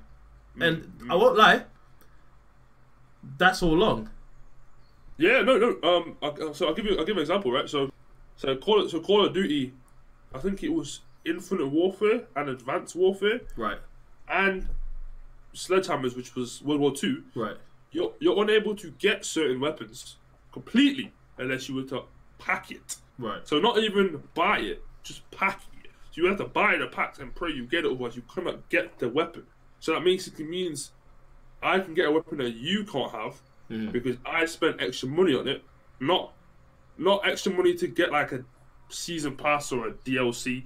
No, just because I was lucky enough to also get the weapon in the money I spent. Meaning that the person who doesn't spend any money at all cannot get it whatsoever. I think that's a very old method of microtransactions, and I think that should be. I think that should be removed. I think anything you put in the game, you should always be able to obtain it. I don't think you should have to spend money to then get a probability of getting it, because that is when the game becomes a little bit annoying. This is my generation of games. These old 2010, 11, and 12 first-person shooters. You've got Warface, you've got Warrock, you've got Combat Arms. These are all these free-to-play shooters, right? That basically, you all start off with like a default machine gun. Yeah. And you can buy a gun for X amount of coins that lasts for 24 hours. Once those 24 hours are done, you go back to the default gun again, right? So it's that to me is a better method of implementing microtransactions. Because then it makes the playing field more level. Yeah. So basically, it's save up your coins, buy the gun. Right. Spend money, buy the gun. Right. But you can still earn it whether you spend the money by physical money or you actually just level up to get it. You know what I'm saying? So that way I prefer. Sorry, real quick. Masaki May, who's over in Twitch. Hey, what's up? Sorry, I'm not ignoring you. We're just having a little discussion about the future of games. So I will get to properly get to your comments in a second, because we will have a section where we do talk about it. I'll get to your comments now while we're here. Tell them the whole rules, man. Okay, so the rules are basically what we're doing. We're having a discussion right now. We're talking about microtransactions and DLC. We're just going back and forth with each other. You're able to join in as well if you want to, about the things we're talking about. So you asked me what's better, Overwatch or Paladins. I'll give you an answer right now. I preferred at one point Paladins, but now I think I prefer Overwatch. But that's not what we're here to talk about. We're here to talk about the future. We're here right now to talk about microtransactions and DLC and how that affects the gaming community. So we will get to your comments eventually. Like I said, we will have a section where we will get to your comments. We'll let you have your input. Literally, any comments you have now about what we're talking about, slap them into the chat. And when we have our section, we will end up getting to it. And, yeah. And last comment you said, Bayhole never even played Duck Hunt. 100% have, even on the arcade machines. But that's not what we're here to talk about. But it's calm. So we will get to your comments about what we're talking about in a second. So bear with us. Stay patient. And if you have any input, let us know. So I'm gonna let you carry on. Sorry, my bad. That was an 8.5. An 8.5. The last time that was a full-fledged 10. That was lit. You sound like Barack Obama, man. Trust me. No stuttering, no nothing. My fellow Americans. All the way. Trust me. But anyway, carry on. The whole fairness of having something unlocked for a period of time rather than having it permanently. Yeah, or no, just being able to unlock it through the means of the game. Yeah, like easier, because the hurdles that so with 2K, because you mentioned 2K, with that particular game in mind, the level that you'd have to be playing at to get those type of, like, we even see YouTubers like Chris Smooth even getting into the whole, not even paying to think, but because he's such a heavy influence in the 2K community, they just give him VC, and he'll play at Hall of Fame, and I think he started his career, and I'm pretty sure he was at like what, because you start off at like 60. He started at 85. Yeah, he started at 85. He started at 85. Yeah, he started at something ridiculous, and I was like, that is, when you think about it, that's such a jump. I watched the live stream. Right. They got KG, Kevin Garnett, and Paul George to play with YouTubers, right? Right. And I saw one of the developers level KG to like 92. He came in brown shirt level 60. Instantly, I just saw the massive fundo around him, the little purple badge underneath him, goes to 92 straight away. I'm like, yo. I mean, obviously, KG ain't got time to be sitting there playing the game. Obviously, and obviously, they're developers. They're allowed. Game trust me. They're in here just like done. Things done. Get it done. 99. It's over. 99 overall straight away.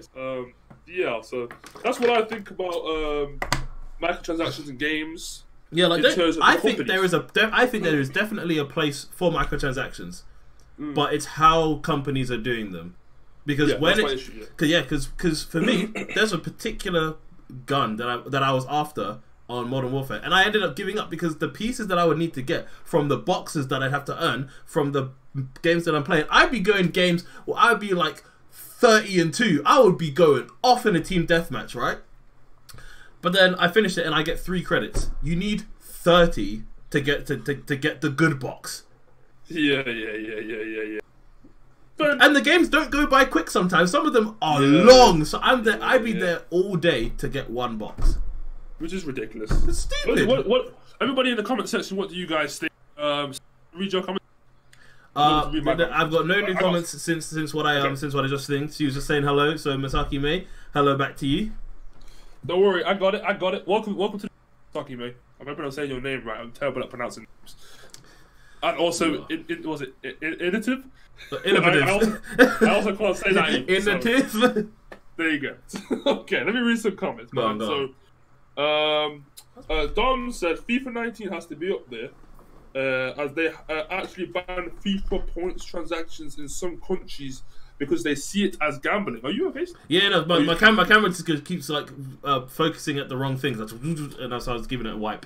Carry on. Right. Yeah. So he was saying basically some countries have banned FIFA transactions because it's seen as gambling. I know Germany mad. was also doing that for CS:GO, I believe, because they were gambling on CS:GO skins. Yeah. Certain people were. I don't know if you heard that story. I'll really quickly tell you. Yeah. So there was this bunch of sites where you could. It's like a roulette wheel, right?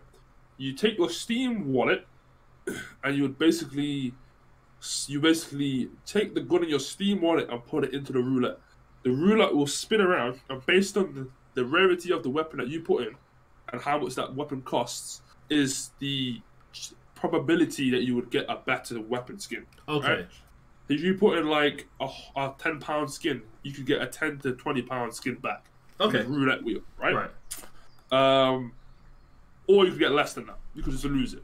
Right. So there was these two YouTubers, I forgot what their names are, but they were really, really, really hyping up this website, and they would do a lot of spins and do live streams and all that type of stuff and do videos on it. And they would lose money, and they would lose the skins, and they would make videos on it, raging and all that type of stuff. And it turned out they were the owners of the website. Okay. Oh, right. So what would happen is they would be able to change the probability. Oh, yeah, I did hear about this. The roulette wheel. Yeah. Right. So it was all fake essentially. They were just faking to lose, or faking to win. Yeah. Getting people invested enough to actually buy it, and it turned out that actually everything they were doing was illegal. Yeah. And they actually I think they got not arrested, but I think they got heavily fined, and their YouTube channel got terminated. They're done. I don't think they have a YouTube channel anymore. I have a new one, but. And that was a massive, big scandal of gambling. I think Germany doesn't allow some Overwatch packs or something like that, and stuff like that. Let me get back to my comments though. So, yeah, go on. So Shumo said Battlefront 2 both had the problem. Battlefield 2 had the problem as well. I remember actually. I think they fixed it now, but at the beginning it was like everything was locked behind. Yeah. Oh my days. That's why our playgroup didn't really get it, because at the beginning it was just because we heard about it and we witnessed it. We were like, we'll talk about that more when we go into Destiny and Destiny and Destiny 2 just in general. Right. ASG said when it comes to sports games, Sony does it best with the show. If you are good or have time, you can earn the currency instead of just buying it. So you can, ASG, you can. And it took me 2 months to reach 87 overall, and I play it maybe 2 hours a day, 3 hours a day, so it's possible. But it's almost impossible because you're limited to only playing one game mode in order for you to really get that in 2K, which is the career mode. You can't play online because no one wants to play with you level. Yeah. You haven't unlocked the skills to really be able to compete with other people that have paid. Yeah. So in the end of the day, you really can only play one feature. And that's the worst thing about it. When you go on day one and you're expecting to see other 60s, you see day one, man out here 99 overall, 6'7", and you're just like, well, okay then. I'm done out here. You're just like, okay, well, this is the end. Right, so ASG said the same thing, the same with earning the Battle Pass versus buying the Battle Pass. Fortnite, you can earn the Battle Pass, which I think is a cool idea. I have a friend, and all he does, his name is Barry, all he does is just try and do his challenges on Fortnite to get his Battle Pass. That's all he does. He doesn't like hardcore try and win. He enjoys the game and has fun, but he's just trying to get the challenges, man. Right. So I rate him for that. Yeah. Dom said Belgium is one of the countries that ban the gambling stuff. Right. ASG said some countries see buying packs as gambling. That's why so many companies these days are posting odds to deal with that requirement. There you go. And he says in 2K he's talking more about my team versus my career. Okay, fair enough. I see that. Yeah, because you can play the gauntlet, not the gauntlet. It's the one where you play against another team, and if you beat that team, you can get coins and packs. Oh yeah.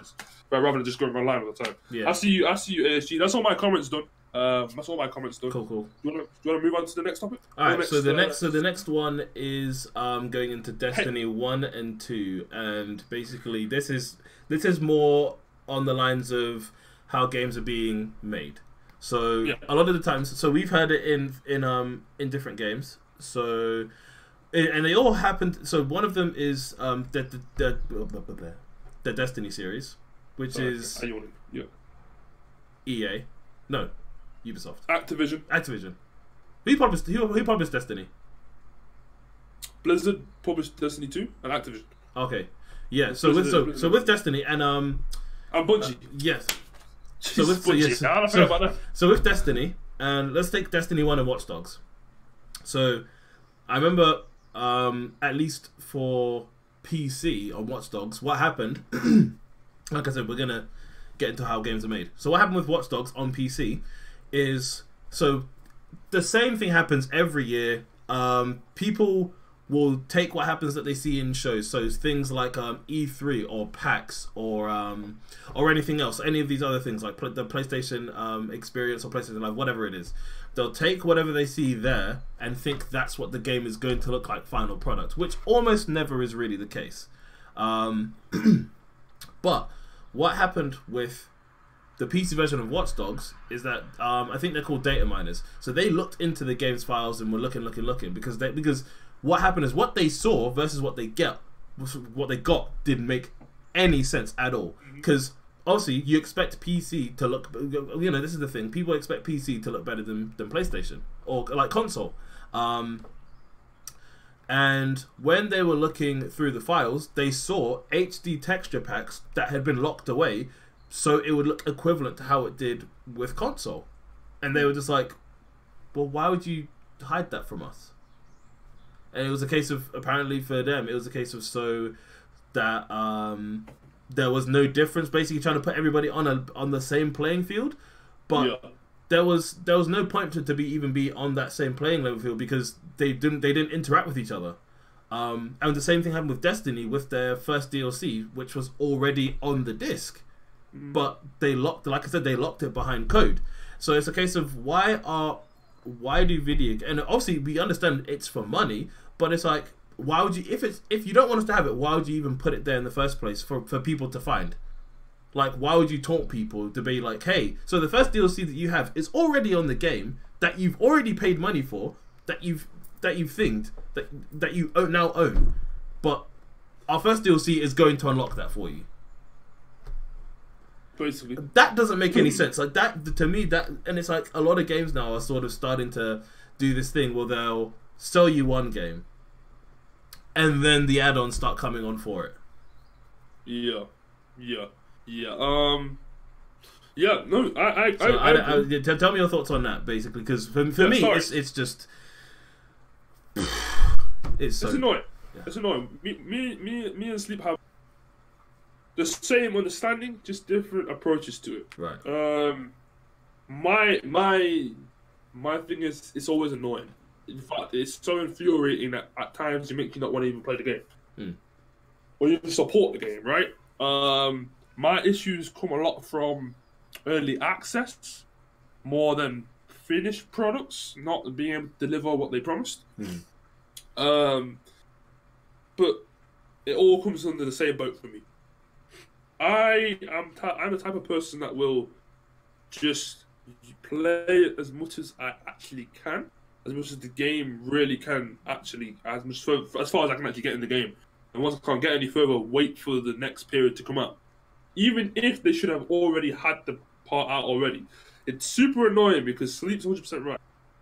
You've already got the game out there, man. You can't be just being like, we're going to build a wall here, so if you want to get past the wall, pay the fine.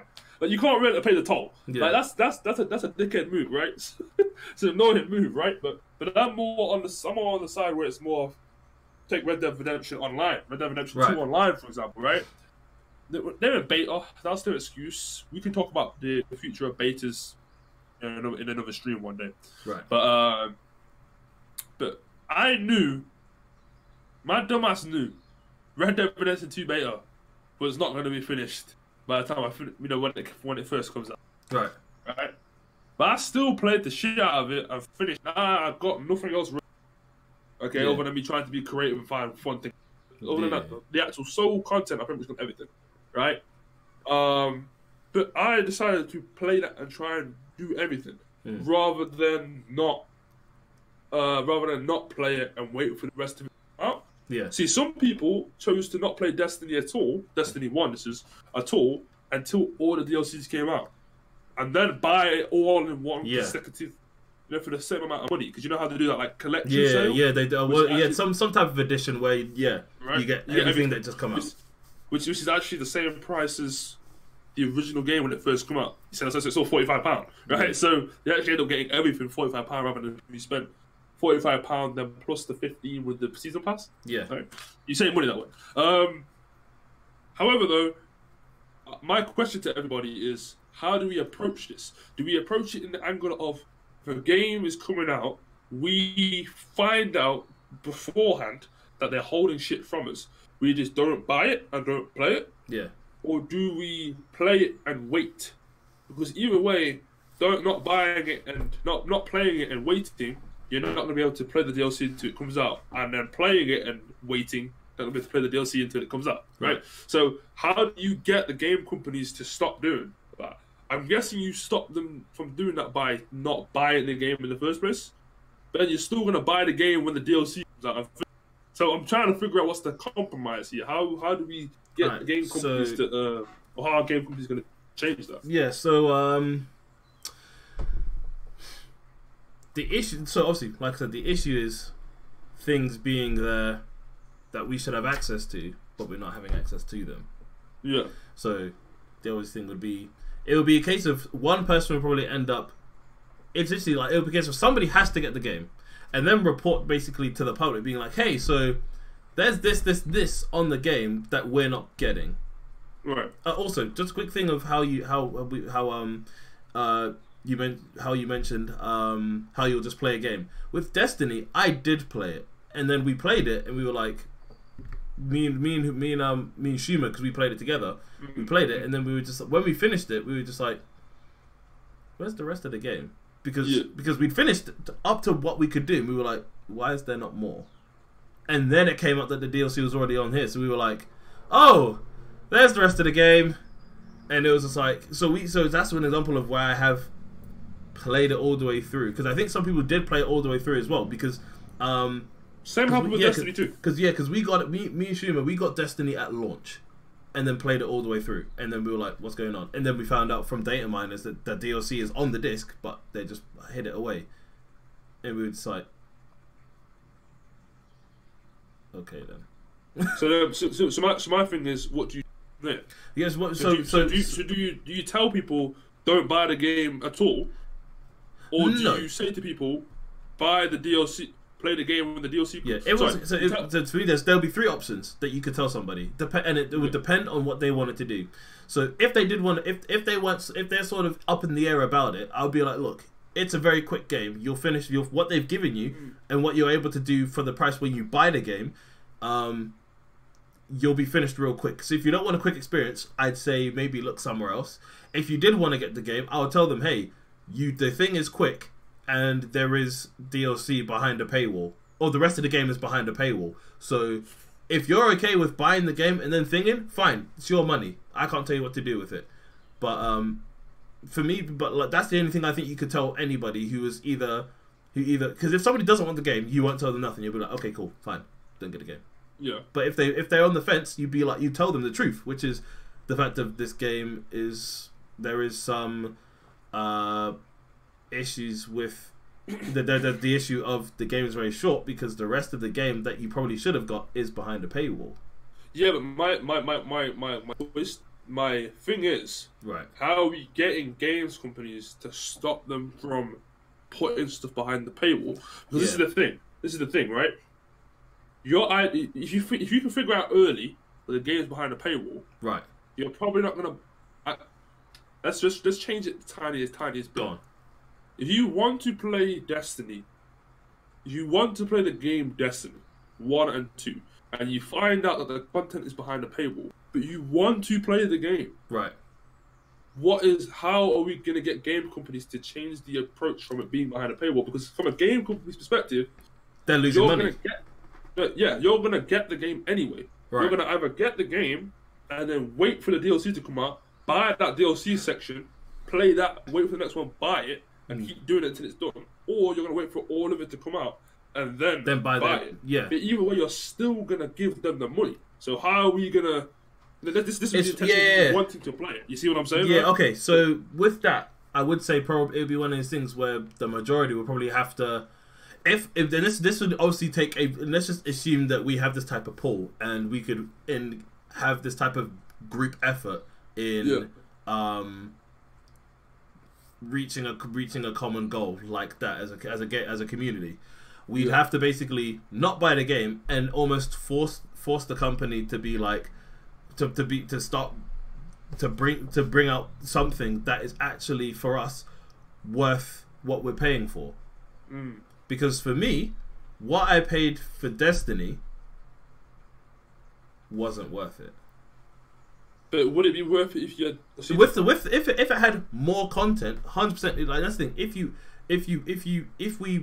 If we literally as a community just waited on it and we're like, hey, we're not going to buy this until, and this is with the notion that we know the facts about the game. If we knew and we didn't buy it, I feel like it would force the company's hand, because then they're losing out on, especially if it was a large group of people. I'm talking about a lot of people. They would be losing out on a lot of money.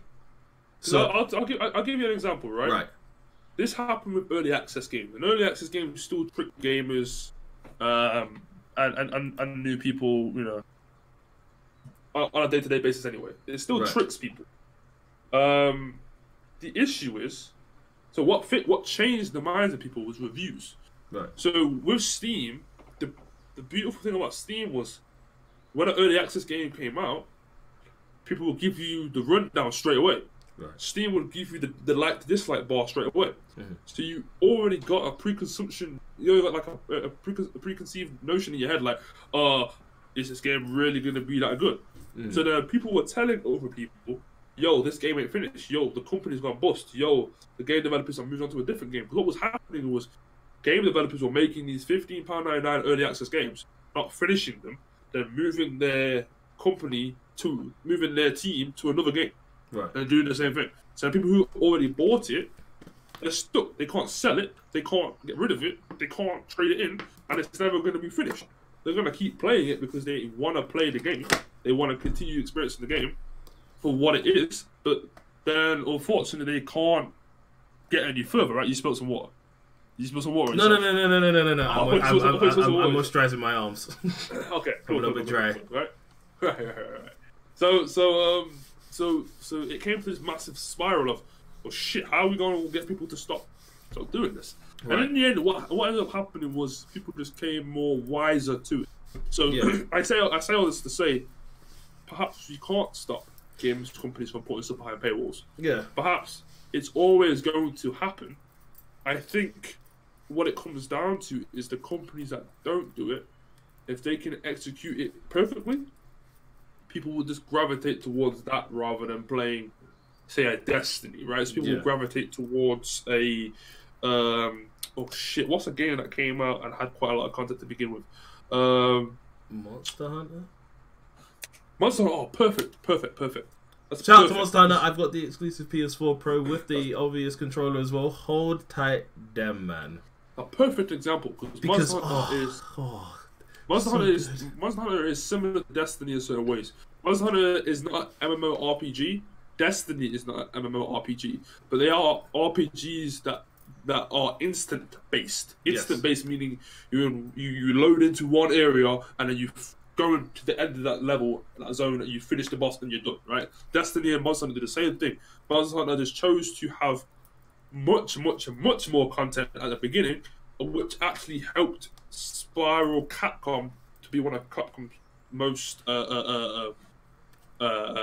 top-selling games. Right. You know, more than Street Fighter, I think, and more than Resident Evil. Yeah. So like, if more games were able to do a Monster Hunter, which is not easy, because Monster Hunter is a masterpiece in a sense. Also, make sure you have to do it's the Monster Hunter that's on PS4, because the Monster Hunters that are on like the Nintendo side, they're a lot. They play quite a bit differently than what we have on the PS4. I think it's because they wanted to make it more accessible to the masses, which is why it ended up being so good.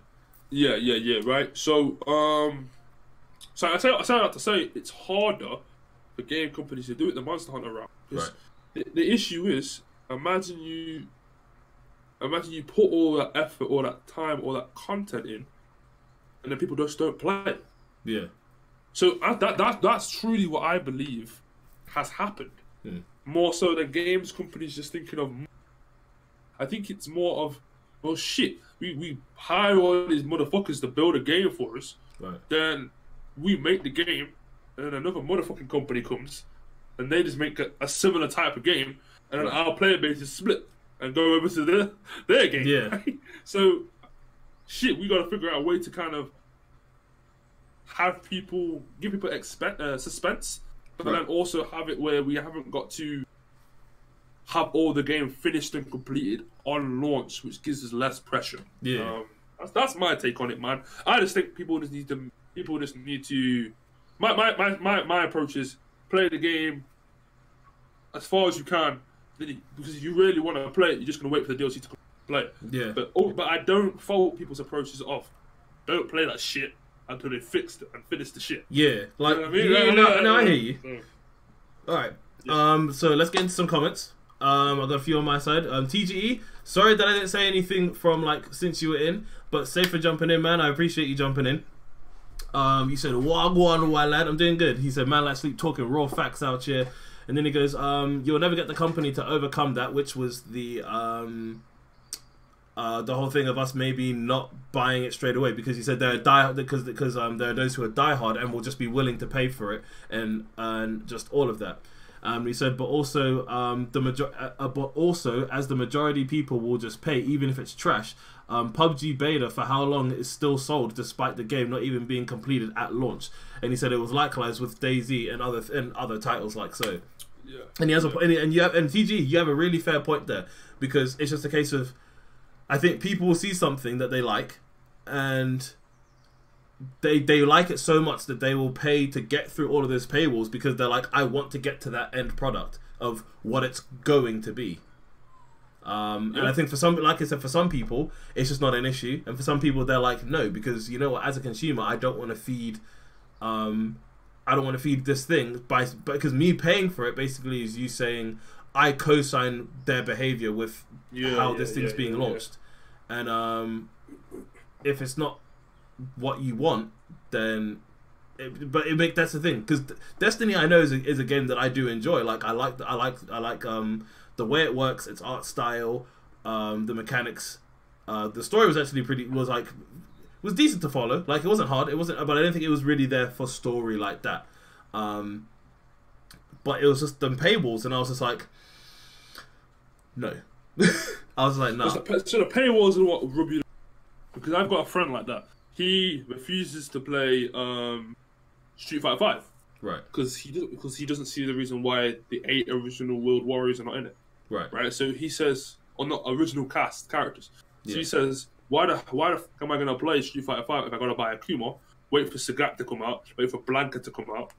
There's no point. Like, they should already be in. I tried to argue the fact that they've gotta mix the game up a little bit, and they can't keep having the same 8 characters in. But he's saying those characters that have been in the game before, so he should just get them for free. Yeah. Like, and I was saying to him, like, I get it, but they can't just give you Akuma, Sagat. No, Sagat's not even their first 8 World Warriors, really. Yeah, no. Sakura, they can't just give you all the characters that have been in before. Yeah. But he refuses to actually support and buy the characters. Yeah. Because he believes that they should just be given for free. Yeah. And like, because it's not anything new, so to speak. Yeah. But what he's not ready. Because what I think he needs to realize is the fact of you're more paying when it's a case of it's the same IP but a different game. It's the fact of it's whatever's changed with that IP. So it's like the new V trigger system, and the graphical differences, the animations. It's all of that. It's not just because. So I do understand. I do understand this point. Sorry, the old sleep almost kicked the bucket. But yeah, no, I understand this point entirely, and I part way do agree with him, but at the same time, I can understand why it isn't the way he wants it to be. Just because, like he said, it's more than just the characters. That it's the new animations that they're doing, potentially the new voice acting. It's just one of them ones. What's it called? Dom says FIFA 20. There's speculation that the game is going to be, but you buy add-ons for packs and stuff like that. Yes, I got told that FIFA or EA might be looking to try and turn FIFA into subscription-based. Yeah. More so than the buying every single year. Yeah, which technically is a subscription essentially. When you think about it, it is a subscription. But what will happen is it will probably save them development time. Yeah, because then they don't have to do anything. They probably don't have to keep re-changing. They can just patch it more so than having to brand it as a new game. Yeah. I think EA are the only superpower in the sports genre able to do that. Yeah. I don't think Forza has the ability to do that. Nope. Because sports racing. I don't think 2K have the ability to do that. Why? Because I was gonna say, I'm surprised you say you don't think 2K does. Why do you think that? Two reasons for it being, I don't think 2K is as popular sports game wise than EA is. True. Because EA covers so many other sports games. Right. You're right.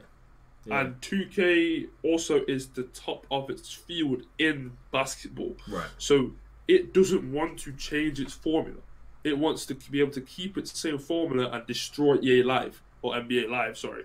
And if it's able to keep it and do that, then I don't think they're going to try and become more different or more creative. While EA, they're on top of their field when you compare it to like PES, for example. But EA have plenty of other different sports games too. So in a whole, they are the top of all the market. But I do believe EA, because they're so high up, and it's not just the one little baby that they have. So like, 2K only have NBA. If they make a subscription and then it flops, shit, they fucked up on their baby. Right. Where EA, they kind of got other games they can fall back on. Basically, they're just a market. So anything that EA do in terms of sports, they ain't really gonna fall flat on their face. Like they even have golf for crap's sake. PGA, golf, like rugby. They got cricket. I think cricket. Yeah, cricket. Contact men like Brian Lara. We got lacrosse. What? Everyone of they have. Whoa! Can somebody TGE? Can you verify lacrosse for me, please? Because I almost don't want to believe it. Yeah, I'm pretty sure now lacrosse with a little net and little stick with the net in it. You pick the ball up, scoop the ball up. Yeah. You throw it. Yeah. They even got that. Man, I'm surprised they haven't even got like Quidditch, a Quidditch game or some shit. Man, that's the next one to come through, bro. So Big said 2K just have basketball and ice hockey. Madden, yes, thank you. Yeah, they have Madden as well. So yeah, like, they got sports on lock.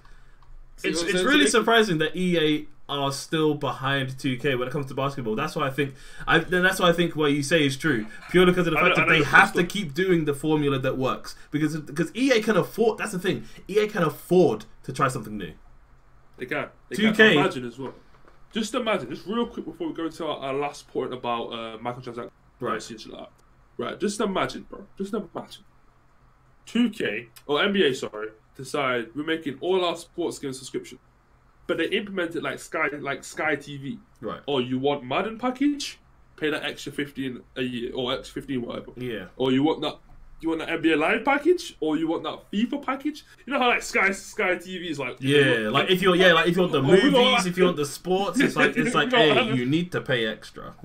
Because really truthfully, like Sky, in terms of TV, is better than Virgin Media, and better than Virgin TiVo, and better than BT's thing, right? Better than Freeview. I'm joking. I'm playing. Better than Freeview and better than everything's better than Freeview. Right? Yeah. So it's better than all them things, right? So because it's better than that, Sky can get away with just adding more little packages to every damn thing, right? So EA theoretically could do that too, where they could just make one massive EA subscription, £79 for the year, and you get a certain few. But then if you want the extra ones, more, you know what I mean. And then so they'll put FIFA in. So I was gonna say they'd put all of the main ones in there, and then they probably have the add-ons for the slightly more like fringe ones, right? Yeah, that's how. Maybe I don't know. That sounds really cruel though. If it's more of the fringe ones, because then it's like the ones that don't make the most money, they're like, oh, you have to pay extra for it. It's true. That's true. But I feel like they'd finagle something where you get something and then there's extra. Yeah, but, exactly right. Yeah. Sorry, I have one quick thing. As for more from DTG, he said, I think he's saying we follow with the whole the transaction. He's saying it's similar to loots when it started in Counter-Strike, even if it's cosmetics. it's about being there first, which is the whole thing of people wanting to grab the game immediately and then getting the DLC immediately so they can be on top of anybody who tries to get after them, because it's the whole case of getting forced. And he said to tackle the paywall, you would have to tackle so many other routes, which he said, prime example, new shooter, 50 to 150k constant viewers on Twitch.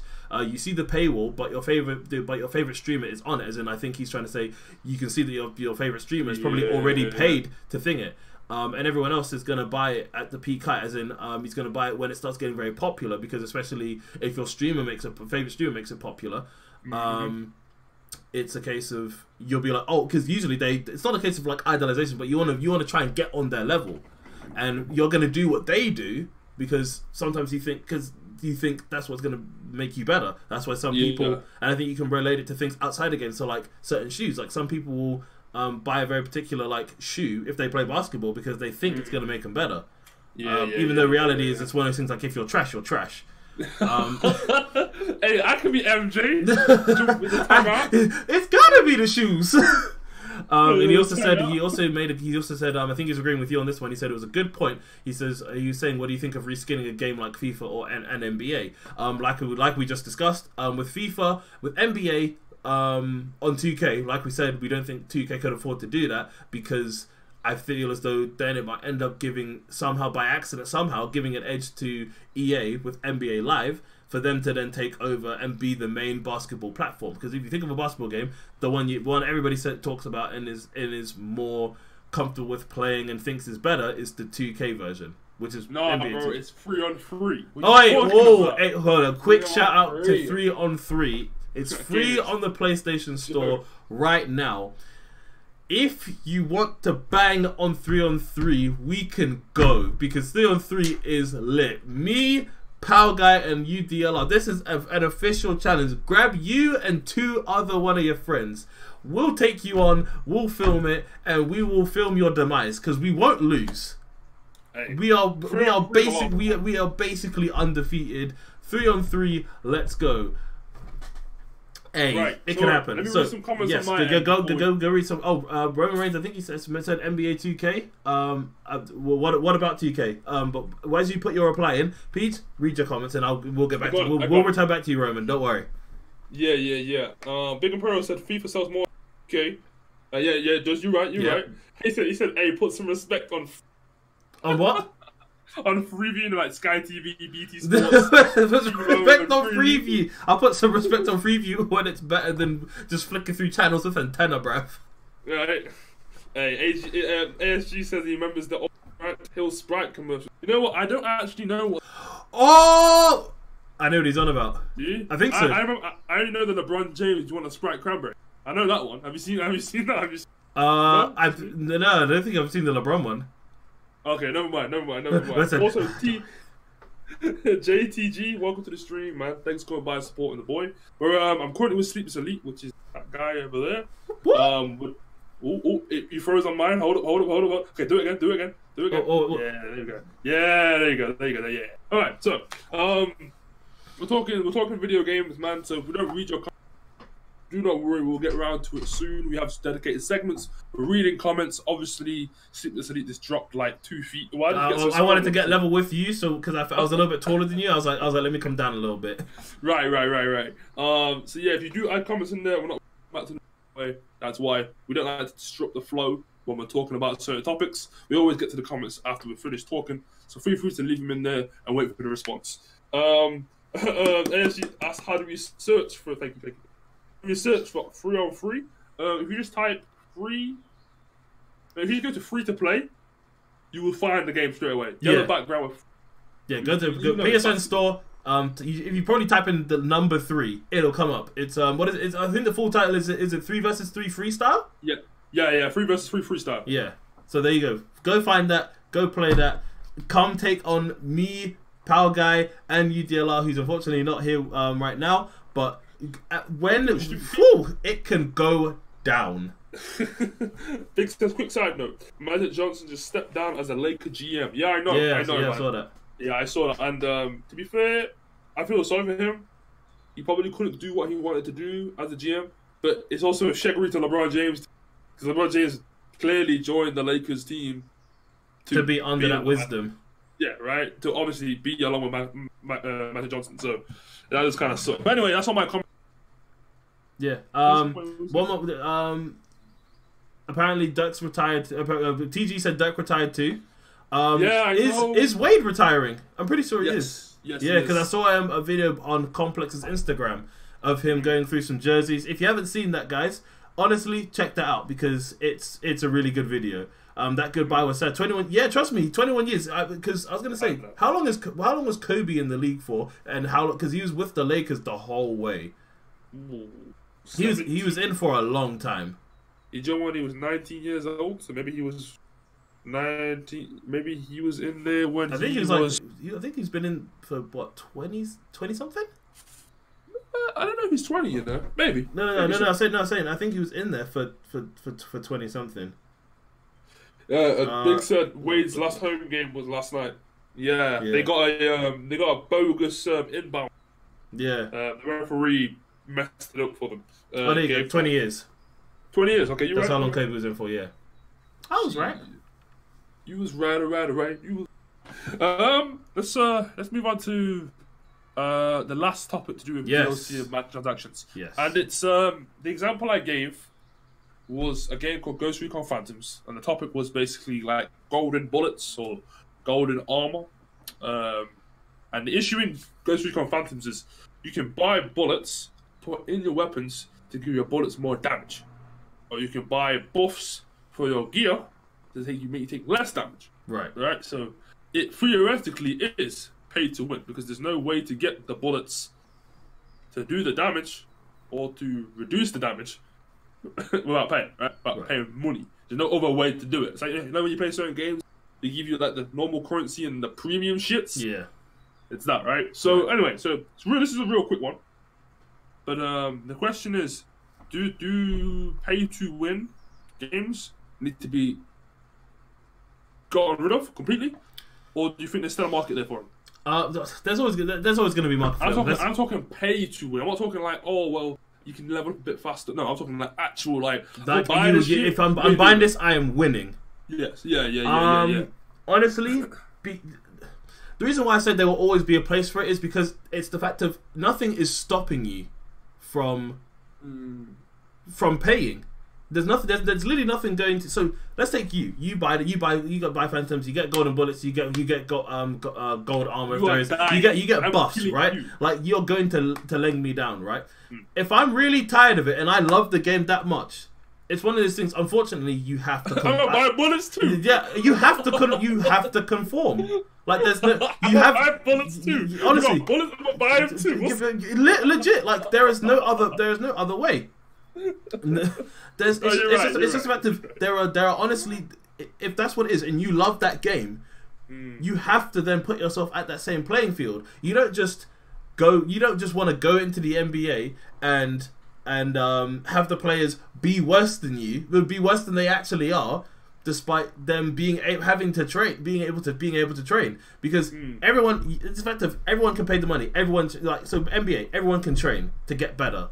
But if you choose not to do that and you choose to just keep playing the way you do and you don't train and then you're still the same way, you can't expect people to then stop training so they get worse, so then they're more closer to you. You have to pay. Yeah. No, you're right. That's unfortunate. And the thing is, the fact that they don't say, like, it's not even a case of like, so like you said, some of these places, like you said, don't gamble, right? But this isn't gambling at this point, so they probably would allow this in some of these other countries. Because if it was a case of, like how you said, Belgium and Germany don't allow certain things on FIFA. If it was the same thing where they didn't allow people to buy these extras on Phantoms, then that's a different thing. Then you have to just completely do something different. You have to then matchmake differently. Like you have to pair them together away from everyone else who is able to. It's like hacking or cheaters, right? Yeah. What they do with hackers or cheaters, if they can't remove them, they just put them in queues with other hackers and cheaters. Yeah. So what you get is a match-made game full of hackers and cheaters, right? Because they still want people to play the game, but they just don't want you to mix with the people who actually want to play the game for what it is.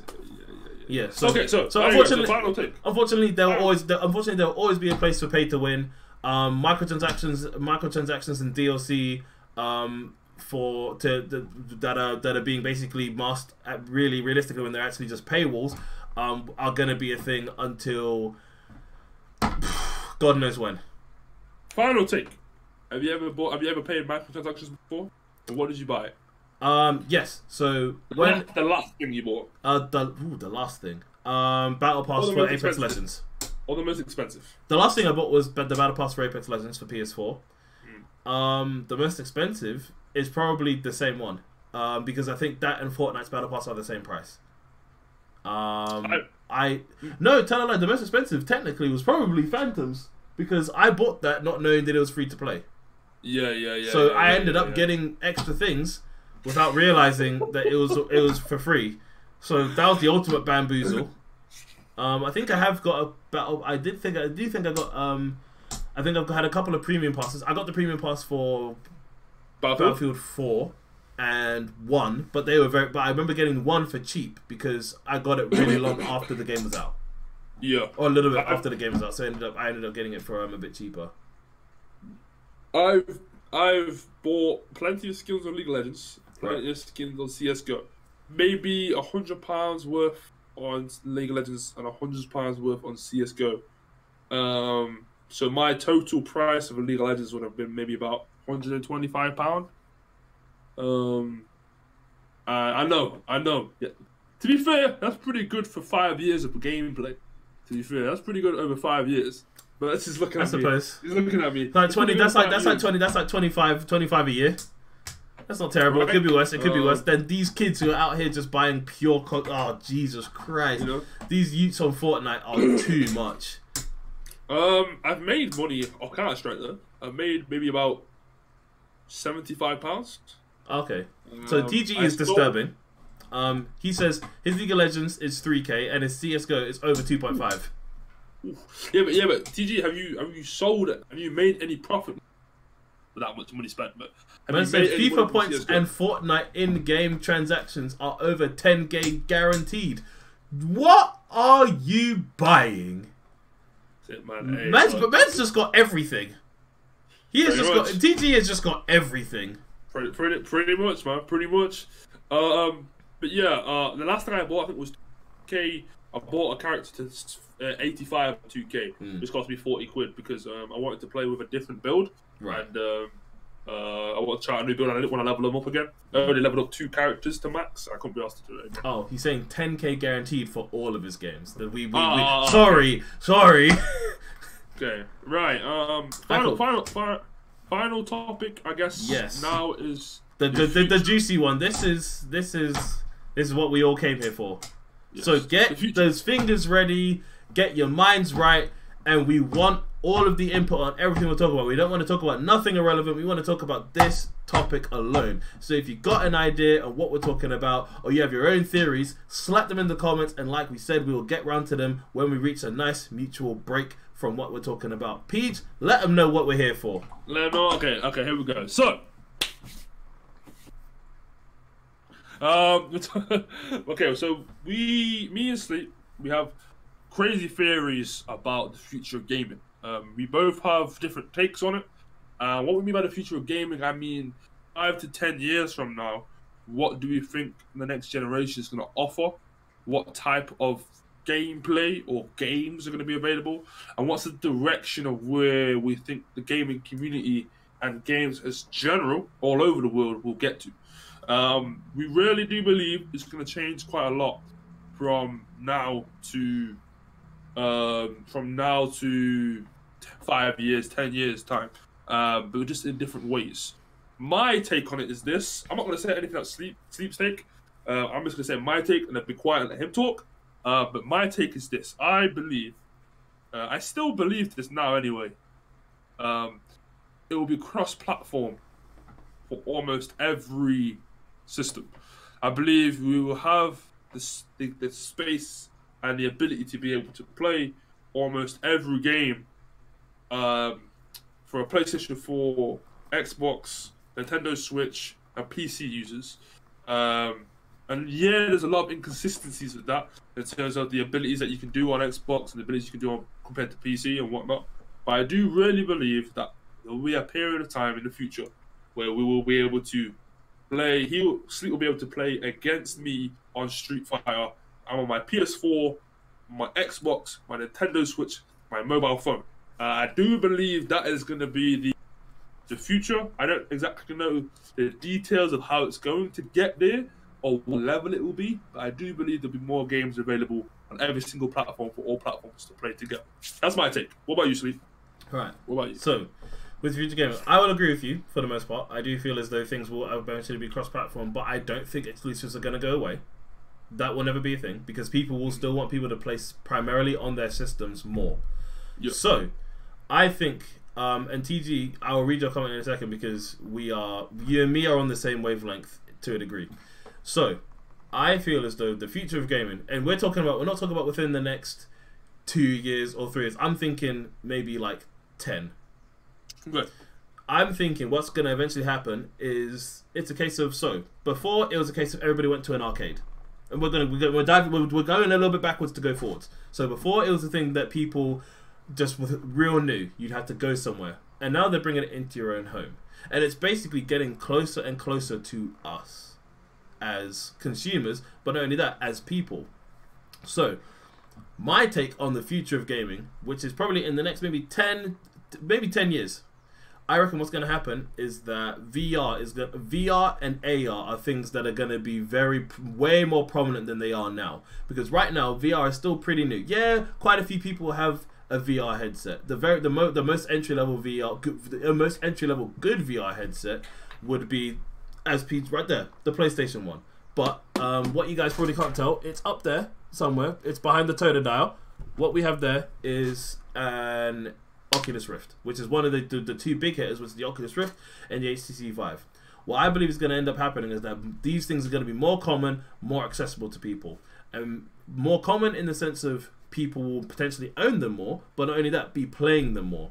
Also, I feel as though there could end up being cafes, so there'll be arcades where it's VR arcades, where a lot of your game saves and your games are stored somewhere else, like the same way Stadia is, I suppose, on a cloud-based system, or maybe it's a hard drive that you can bring with you to these arcades. You plug it in, boom, you're now in an arcade, you're in a cafe, or like a VR cafe or VR arcade, where this is what will be then the norm, where people will stop playing on mice and keyboards, and instead of that, it'll be real body movements, and it's because for me, what they've always been trying to do is trying to bridge the gap between a game and its user. And the best way to do that is to start taking over your senses. So when you get shot, even now they've started doing it. They take a little bit of your sense of touch with the vibrations on controllers. So like if you get shot, your controller vibrates, alerting you that something has hit you. And eventually, with VR, they're taking your eyesight, they're taking your hearing, and obviously this next idea will be something that will be way distant in the future. But it'll be when it starts taking over your other senses that are.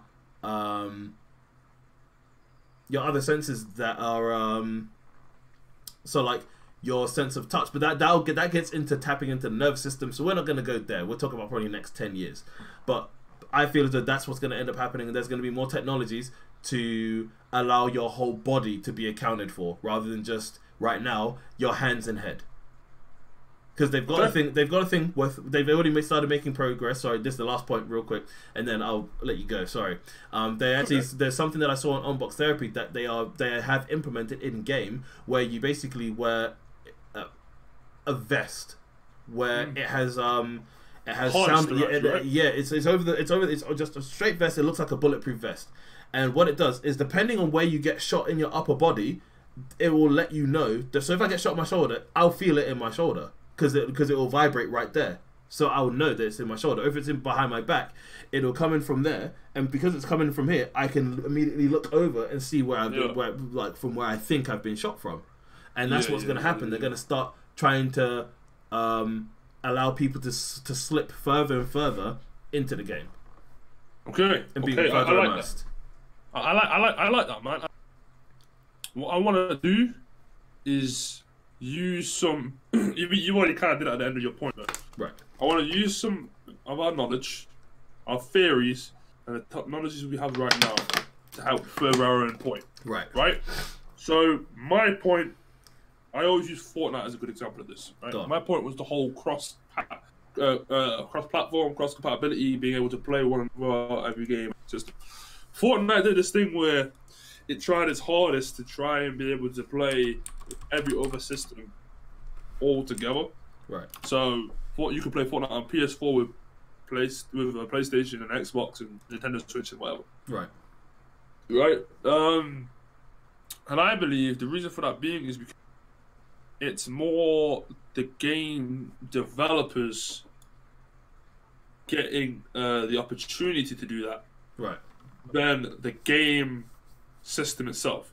Right. So I don't believe that you necessarily have to be able to make a game on the PS4 run exactly the same as the Xbox in order to play them together. Mm-hmm. My example for that is the PC is 4 times faster, smoother, different control scheme than the Xbox One has, and they are able to cross-link and play. So same for the PS4 and PC with games like Street Fighter. Right. Fighting games is a great example because fighting games often follow the same controller scheme. You have a light punch, a medium punch, a heavy punch, and kicks and block and whatever. You don't necessarily need a particular DualShock 4 controller, right, or a particular Xbox One controller, right, or a particular keyboard. It's functions quite the same over the same platforms, right? Because my issue was if you develop a game for Xbox, clearly you can do the same things on the PS4, but it's developed differently. So like when I was in uni, I used to develop applications for iPhones, applications for Android. Android would use Android Studio and Java, while iPhones would use Xcode, right? Yeah. So they were and Swift. So they were a little bit different, but you were still able to produce the same thing. Right. I believe, with that being said, the games companies really have the decision. So there's stuff like MMORPGs. Right. I believe they will be the first cross-platform game. Yeah, stuff makes the most sense. Being able to play stuff like Final Fantasy 14 online, Final Fantasy 14 online, that's one online, on the PS4 and the PC. Being able to play that Black Desert Online on the PC and the Xbox One. Yeah. So I believe once the deals between Microsoft and Sony finally, when they finally find that compromise, right, they will be able to start opening the floodgates to allow all walks of game companies be able to play, right? So what I'm saying is what's stopping the cross-platform at the moment is the fact that Sony is so successful. They don't need cross-platform from Xbox. Yeah. They don't need Xbox. Why would they get Xbox? They don't need it. All it's going to do is either make Xbox better or make PlayStation the same because they're already doing well without it, right? So once they can figure out a compromise there's nothing. Technology is not stopping them. Right. It's each other. It's each other basically. It's each other basically, right? So once they can figure that out, that's what that next era of every game you release a game. Tom Clancy's The Division comes out on Xbox, PS4, PC, Nintendo Switch, right? And the online multiplayer section can be played between Xbox, PS4, PC, and Switch, right? Right. That's my, I guess, evidence to bring to the table. What's your evidence with the virtual reality? Okay, just a quick question. I have a question for your idea. Okay. Just because I feel as though it'll be appropriate to question you on it now. Of course. Do you think with the cross-platform that you're saying, because TG he's mentioned something about a disadvantage within cross-platform, which is basically the fact of at that point. With that cross-platform, let's just say if it's PS4 and Xbox One, that was it. These are the last consoles we were getting. Yeah. Just to make a theoretical existence of this thing. Yeah. Would it not be then really unfair because of how PC is? Because then it would mean that either PC would have to lock certain games that were all the way cross-platform to a controller only, or they'd have to make sure that you'd be able to play games on PS4 and Xbox, because obviously I think we can all argue that mouse and keyboard is much faster than controller. It is. And also, I just want to really say, sorry, you've cut out on me. Hello? Okay, you're back again. Yeah, I just wanted to say hello to Neon Grey. So I'm not ignoring you, bro. Just in the middle of thought. That's the reason why. I'll get to your comments soon. I don't think the mechanics necessarily are what will hold them back. Right. Hold that decision back, or hold that improvement or advancement in technology back. It's just a cross-platform, that is. Because I don't think you're always at a disadvantage, okay? But I don't think they care too much first. I don't think that's a priority. What I mean, you can play Fortnite with Xbox One players, on your PC, but they have an option to put the mouse and keyboard in, but they will always be slower because mouse and keyboard is more responsive on the PC. Yeah, and it always will be. Yeah, but at the same time, certain games on PC might not have to be lowered to run the same as the PS4 version, because most games, or some games, are actually ported from the console version over to the PC, and then optimized later, which is why you get a lot of games where they're not very good on PC, because they've just been taken from the console version and applied to PC, right? So with games like that makes it not even easier, but it makes the transition easier. In terms of the gameplay, it will always be one better than the other. Yeah. For example, PC will always be able to play shooting games better, strategy games better. Yeah, because of the freedom of the input, the IO devices. I was going to say, but I realized I'm not in uni. But regardless, the IO devices that are available and they're able to use while they're gaming. Because TG literally just said, but until that disadvantage is considered, then we are at a standstill. Those who want the superior gaming will end up just getting a PC, because they're like, okay, this is already giving me more of an advantage because I am faster. Yeah, definitely. And sure, like you can look at it that way. Then he says those willing to buy a mouse and keyboard for console will then end up going to PC, because then it will eventually lead to. And he says, because TG also said, followed up with those who buy mouse and keyboard for the console will just end up going to PC, because it will eventually. And he said it will eventually lead to a mass turn to PC gaming, because then it becomes a case of, for them, it's like, okay, well this thing, and I understand him completely. Like cross-platform, I agree with 100% on Switch, PS4 and Xbox, 100%. PC has to get left out. Okay. Just because of that advantage that PC gamers would have. Okay. I just want to read Neon Gray's. Yeah, go for it. Sorry about that. He said sooner or later they're gonna have to agree on doing cross-platform. I agree too, Neon. Yep.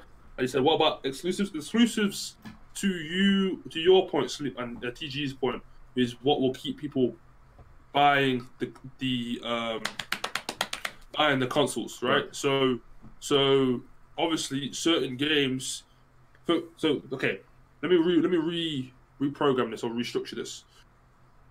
The issue with cross-platform is not the indifference between the systems, skill levels or skill gaps, right? With you lot's logic, with you and TGE's logic, everybody would buy a PC when playing Fortnite. No one would have it on console, right? Because you can still cross-platform between PC and Xbox. Everybody would, all the RTSs such as like Halo Wars 2, for example, you can play it on PC and Xbox. No one would have an Xbox. Everyone would just play it on PC. People still have an Xbox, and people still play it on Xbox, right? The reason for that being is because the Xbox offers things that the PC might not offer. And also the Xbox is the cheaper alternative. 100%. That's the main guideline. It's effective. If you don't have the money to get a PC, you would end up getting a console. Right. So yeah. Right. So that's why I think we're at the turn. I think we're at the stage now where it's not technology that's holding back from cross-platform. It's the companies themselves. It's the companies are holding it back. Yeah. 100%. I agree with that. Right. Because PlayStation pull the whole cross-platform thing with Fortnite? With the whole thing?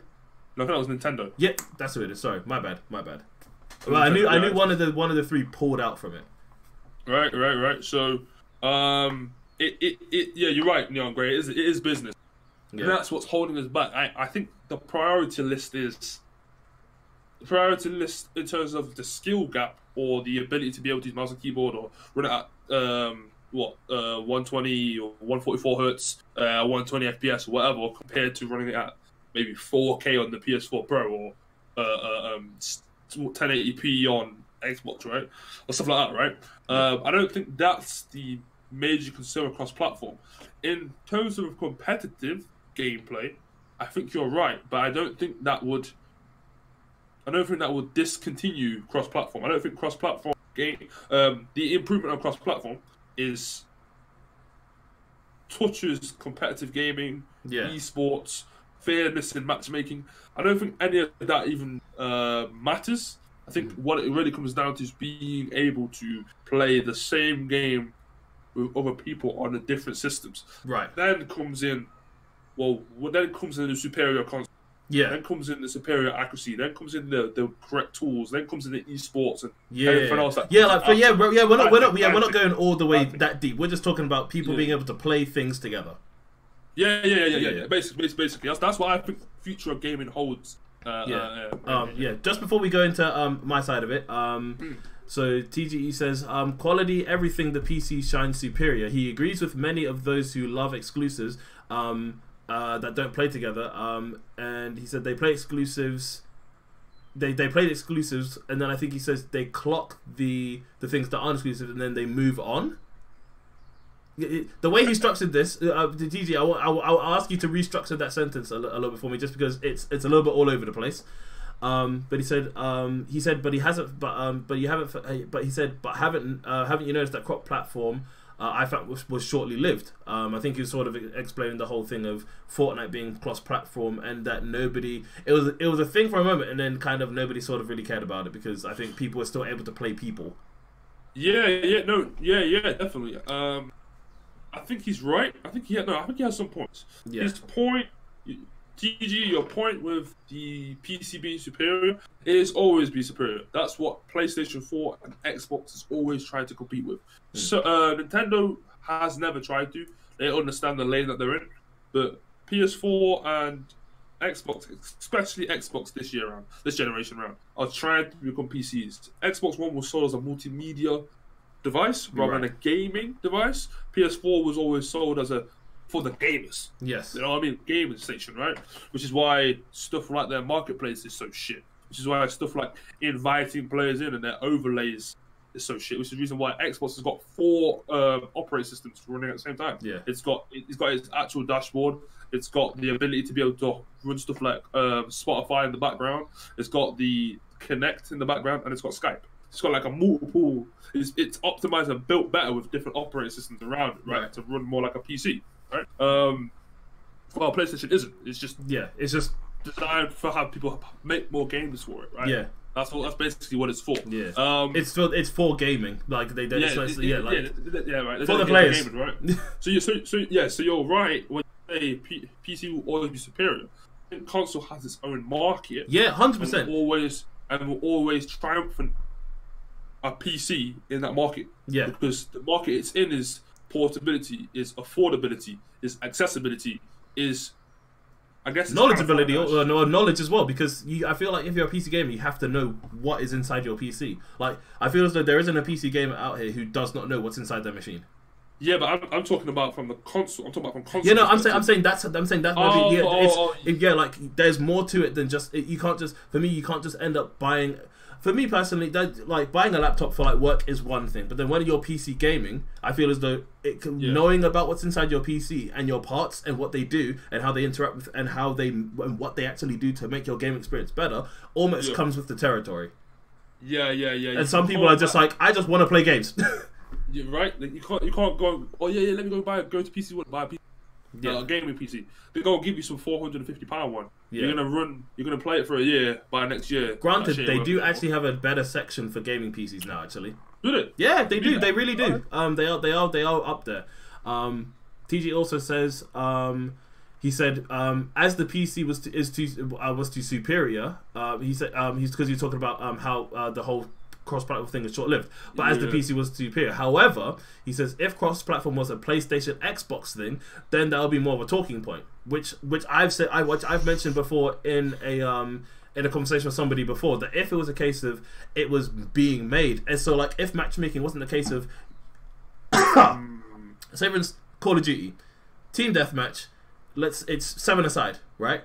Rather than it being a team of 7 of Xbox and PlayStation players, it's a team of 7 Xbox players and then a team of 7 PlayStation players, and then it's a case of then it's really starting to like. But then I'm not sure if that's unhealthy to pit consoles against each other. No, it's not even like that. I think, and this is to both of you guys' points. Right. I don't know if you're meaning to do this, but you're making it a competitive thing. Right. So you're making it seem like there's no reason for it to be cross-platform.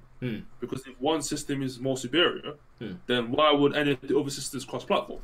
But you're looking at it from like a certain game perspective. They're like a core gaming thing, because some people are just like, because you know this would target more the people who, because obviously it would target everybody essentially. Like it would be aimed at whoever, because they're like, hey, if you want a cross-platform, that's cool. But it would be more aimed at the people who are like the die-hard fans, like people who are like fuck Sony or fuck Microsoft. And I feel because I'm not saying it's only just for Call of Duty, but I feel like that's for them. Those people would be very up for it, because they'd be like, cool, I've been saying for the longest that my console is better than yours. Now I'm gonna prove it. Yeah, that's part of it. But like, there's cross-platform for games that you don't have to compete with. Yeah. Like imagine me being able to. Let's take a game like A Way Out. Now Right. imagine A Way Out did it perfect where you can just have the game. Oh. Imagine Sleep, you play on PC. Right. Yo, Jordan, I've got this game called A Way Out, man. It's sick. Oh, Yeah. my PC can't really run it, so I can't really play it. Oh well, shit. I'll play it on PC. You play it on PS4. And that's not a competitive game. That's That's when I So- think cross-platform is good. But like I said, it would depend. Like obviously, with the games companies, they would have to be like, yeah, it's going to be this game or this game or this game. It could, like I said, with shooters. I'm sorry. It's okay. We'll make this point way more clear now. With shooters, there can never be total cross-platform.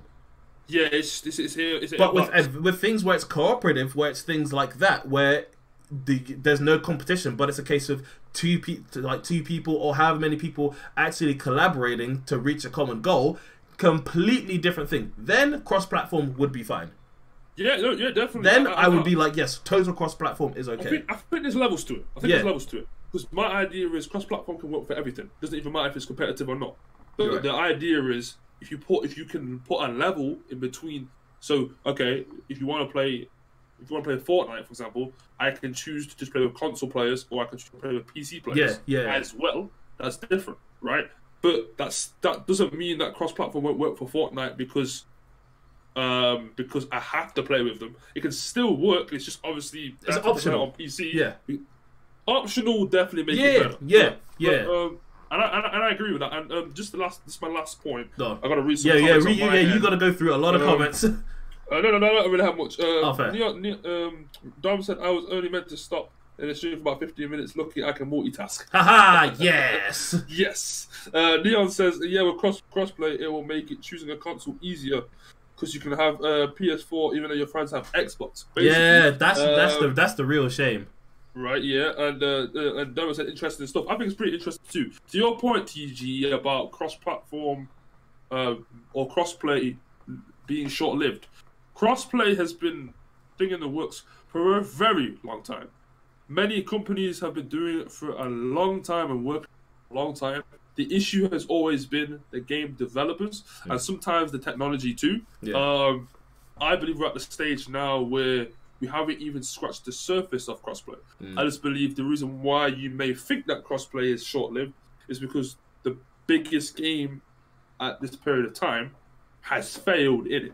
Right. So Fortnite was the biggest game, or is the biggest game at this moment of time, at least popular, and it had cross-platform for a period of time and is now beginning to fail, right? And I don't believe that is because of technology. I just believe that's because of the game developers. And I do believe over time, game developer companies, over time, companies will decide or figure out better ways to work with one another and still get paid. Right. See what I mean? Yeah, that was TG's last comment. He was mentioning about it being the fact that cross-platform always comes up, but due to business, it will usually be so hard to end up thing.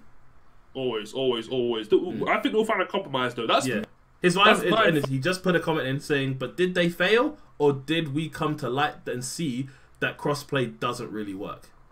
I feel as though it flopped. And that crossplay does work, but in this instance, it just didn't work because certain things just didn't match up. And it's a case of taking this example, reworking it, and trying again because we can't just give up on it. Same.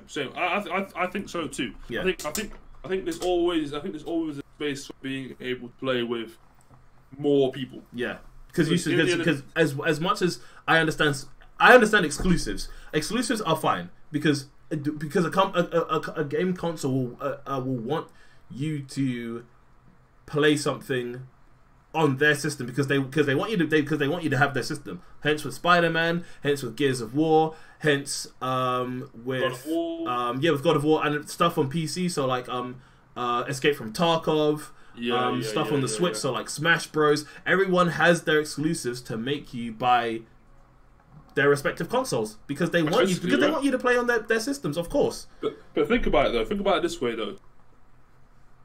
Right? Think about it this way, right? So Fortnite, the reason why Fortnite want to do cross-platform is because it gets everybody to play their game. Right. The idea that the approach that Fortnite went with was we gonna make this game available for everybody. Right. You know that they did that because they first started off with with PS4, Xbox, right, then PC, right, then Nintendo Switch, then mobile, and then Android. No, then iPhone. First, then Android. Then Android, right? So they were like, "Yo, we want to make everybody." Yeah. Oh, sorry, you glitched out heavy, and you are frozen. You are currently frozen, and it is so mad. Can I end the call back? You're still frozen. We might have to end the call and then come back. So anybody who's watching, I'm gonna quickly end the call with Pow Guy. So we'll be back in a sec. I'm gonna disappear and fix it. So on my stream, just chill out for a second.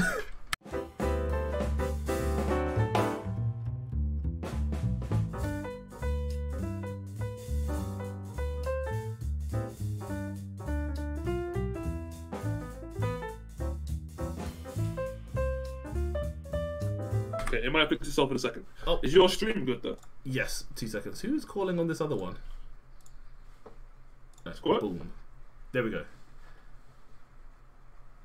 Okay, right, it's a little bit laggy, but you're back again. Okay, I might fix it. Let me cancel this. Alright, cool. What's going on? Why am I lagging so much now? Can I fix this before I'm gonna leave and join back. Yeah, no worries. Now it is just me. Hello, everyone. Oh, and now. Okay. I think I'm still lagging. Yes. Is there anything down there? Okay, everybody just hang tight while we attempt to fix this. So TTE wanted us to he wanted an intermission because he didn't want to miss any information. Hey, okay. Hold tight you for being a real one, for sticking with us, but we're gonna try and fix this. So I'm gonna be right back. So people on PJ's.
Everybody, thank you for remaining patient. Our boy Peach, he's back again. He's unlagged, and we're good to go. So,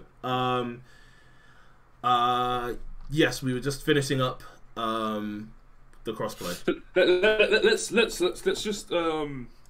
Let's just conclude this crossplay. Then we're going to talk about yours, right? Yes. So, this is what we're talking about. I believe in the next couple of years, maybe 5 to 10. That's not a couple of years. That's a lot of years. It's quite a few. The future of gaming is going to be through crossplay. I believe that we're going to be able to play from multiple different systems between one another on multiple different games. I believe the only thing that is holding us back is the developers of or companies that create the systems. I think once they can figure out a creative way or a good business way to get money and popularize their system, then the next stage after that is crossplay. That is the future, in my opinion. It might have many flaws and many things that will and won't work. There are definitely levels to it. But I think if you can weave around all those levels and iron out the first one, which is the game companies and their like Microsoft and PC like Steam and stuff like that, and stuff like Sony and Nintendo, the rest of it will just fall in place over time. Right. That's my take. Now, Sleep. Hello. Talk about your VR, AR. All right, this is what I believe is going to be ending up being the much more slightly distant future of gaming. So, going back to a comment that TG put in when I mentioned it way up at the top, and I will find it. So, he said, VR games will allow for a deeper place. Some might even incorporate real life into a game. So, what he's basically hinting at, I believe, is something that I'm also hinting at. Games where not only like it'll become a thing where people who will end up getting a VR headset will be able to not only replicate certain things in that they do in real life. There'll be games where, so you know how there are games where it won't be so much real life, but it'll be a case of like Conan Exiles, for instance. It'll be a game like that where you have resources, you have things to do, and things elapse over real time. So if something is going to expire in an hour, if you have food and it's going to expire in an hour, and you leave the game and you come back 2 hours later, that food will be expired. Things like that. It'll be a thing where, and because obviously you'll be using your headset and your arms, your hands more to speak. It'll be a thing where it then enhances the actions that you would do. So like in a first-person shooter, reloading a weapon. Obviously, when you reload a weapon, bow, you press square. Does the whole reload thing for you. But now imagine having to get good at doing it with your actual movement. So there's ejecting the magazine itself, getting a new one, hitting it in, and then cocking back your gun. It brings a different feel to gaming, because rather than you having the action handled for you, you handle the action and you actually do it yourself. And I think when it comes to gaming, that's what things are sort of I feel like the future is going to lean more into that and things like that, where it's going to be a lot more. There's going to be a lot more VR, and the way you'd get that out to people is how people eventually started gaming in the first place. There would be an arcade or a building, let's say, where there would be loads of VR stations for you to play whatever you're playing on. There's already one place somewhere in London where it is like a warehouse. Sorry, I knew you were about to say something. Sorry. There is a warehouse in London where it's VR. It's a little bit of VR mixed with, I think it's almost technically AR, really, but it is VR, and they have like there's like a warehouse where people will actually play and walk along and stuff, and they have VR headsets on, but it creates an environment that obviously replicates the area that they're in, but obviously when they have the headset on, it's completely different. We have one in Nottingham. Oh, it's called Zero Latency. And you chose not to tell me about that when I came to visit you because it wasn't up. It wasn't up until maybe about 2 months ago. 3 months ago. End of last year. Yeah, I know. I see you. But yeah, that's where I think the future of gaming is gonna end up. It'll be Like I said, because obviously there are obvious limitations, there are obvious drawbacks from it. Like, and not everybody has the space. Not everybody has enough space for a VR. Not everybody has enough money for a VR. Because let's be honest, getting a VR in total, let's say if you're a console gamer, is very expensive. And let's just say, for instance, you don't want the PSVR, you want the HTC Vive or the Oculus Rift. You then have to buy a PC. You then have to get all the cables for it. Then you have to make sure you have enough room. So, all in all, getting a VR from when you have nothing to run a VR on. It will end up you'll be ending up running yourself up maybe like minimum probably like 1.5 2K to start doing it. And some people just don't have that money available at that same moment in time, or some people just don't want to end up paying that. So hence why I mentioned how people used to play games, used to have to go to an arcade. There'll be like VR stations or VR arcades where people would just be in VR suits just there. And if that's, you know, and that's what I think some people might end up leaning to potentially, quite possibly. See, I like almost everything you said, and obviously we all know there's levels to it and whatnot. Yep. I just want to run some scenarios through with you. Go on. To help further manifest it. Right. First one being these dedicated stations. No, actually, let's not talk about dedicated stations first. Right. Let's talk about VR in its current state. Do you believe VR's issues are people's ability to use them, or game developers' ability to use them or create for them? Okay, I'm glad you asked me this. So, I think it's more of the case of consumers using them because, like I said, the space. Yes, VR require, like the space I have in my room. Because I used to be able to, with my old bed that I used to have in here, I would be able to have enough room to put my bed up on its side and have a lot more room. Whereas right now, the room you see that's around me here, which is about maybe like 3.5, maybe 4 feet by 6-7 feet behind me. I've now got that room. Yes, I can, and I've used this space before. I am able to do VR in this space. Granted, it's a bit weird because it's obviously you expect more room, but luckily in VR, so if I'm in a VR headset, if I was to reach close to this wall while I'm here, it'll throw up a grid line to be like, hey, you can't go further than here. So it does keep you safe, and it keeps you from, you know, punching things. Granted, I have scuffs from when I have punched things. I'm not even gonna try lie. So that's happened. I'm gonna own it. But yeah, like I said, they require a lot of room. I think if more people were to end up getting VRs, because granted there aren't a large crazy amount of games for VR, but there are still a lot of games for VR, and I do think that it's more of, when it comes to the advancements of VR, it's more consumers, because not everybody, some people don't even really understand them. Well, you see, my thing is in order for you to get to that future where, you know, what you think is going to happen is, or what you think is a potential future is,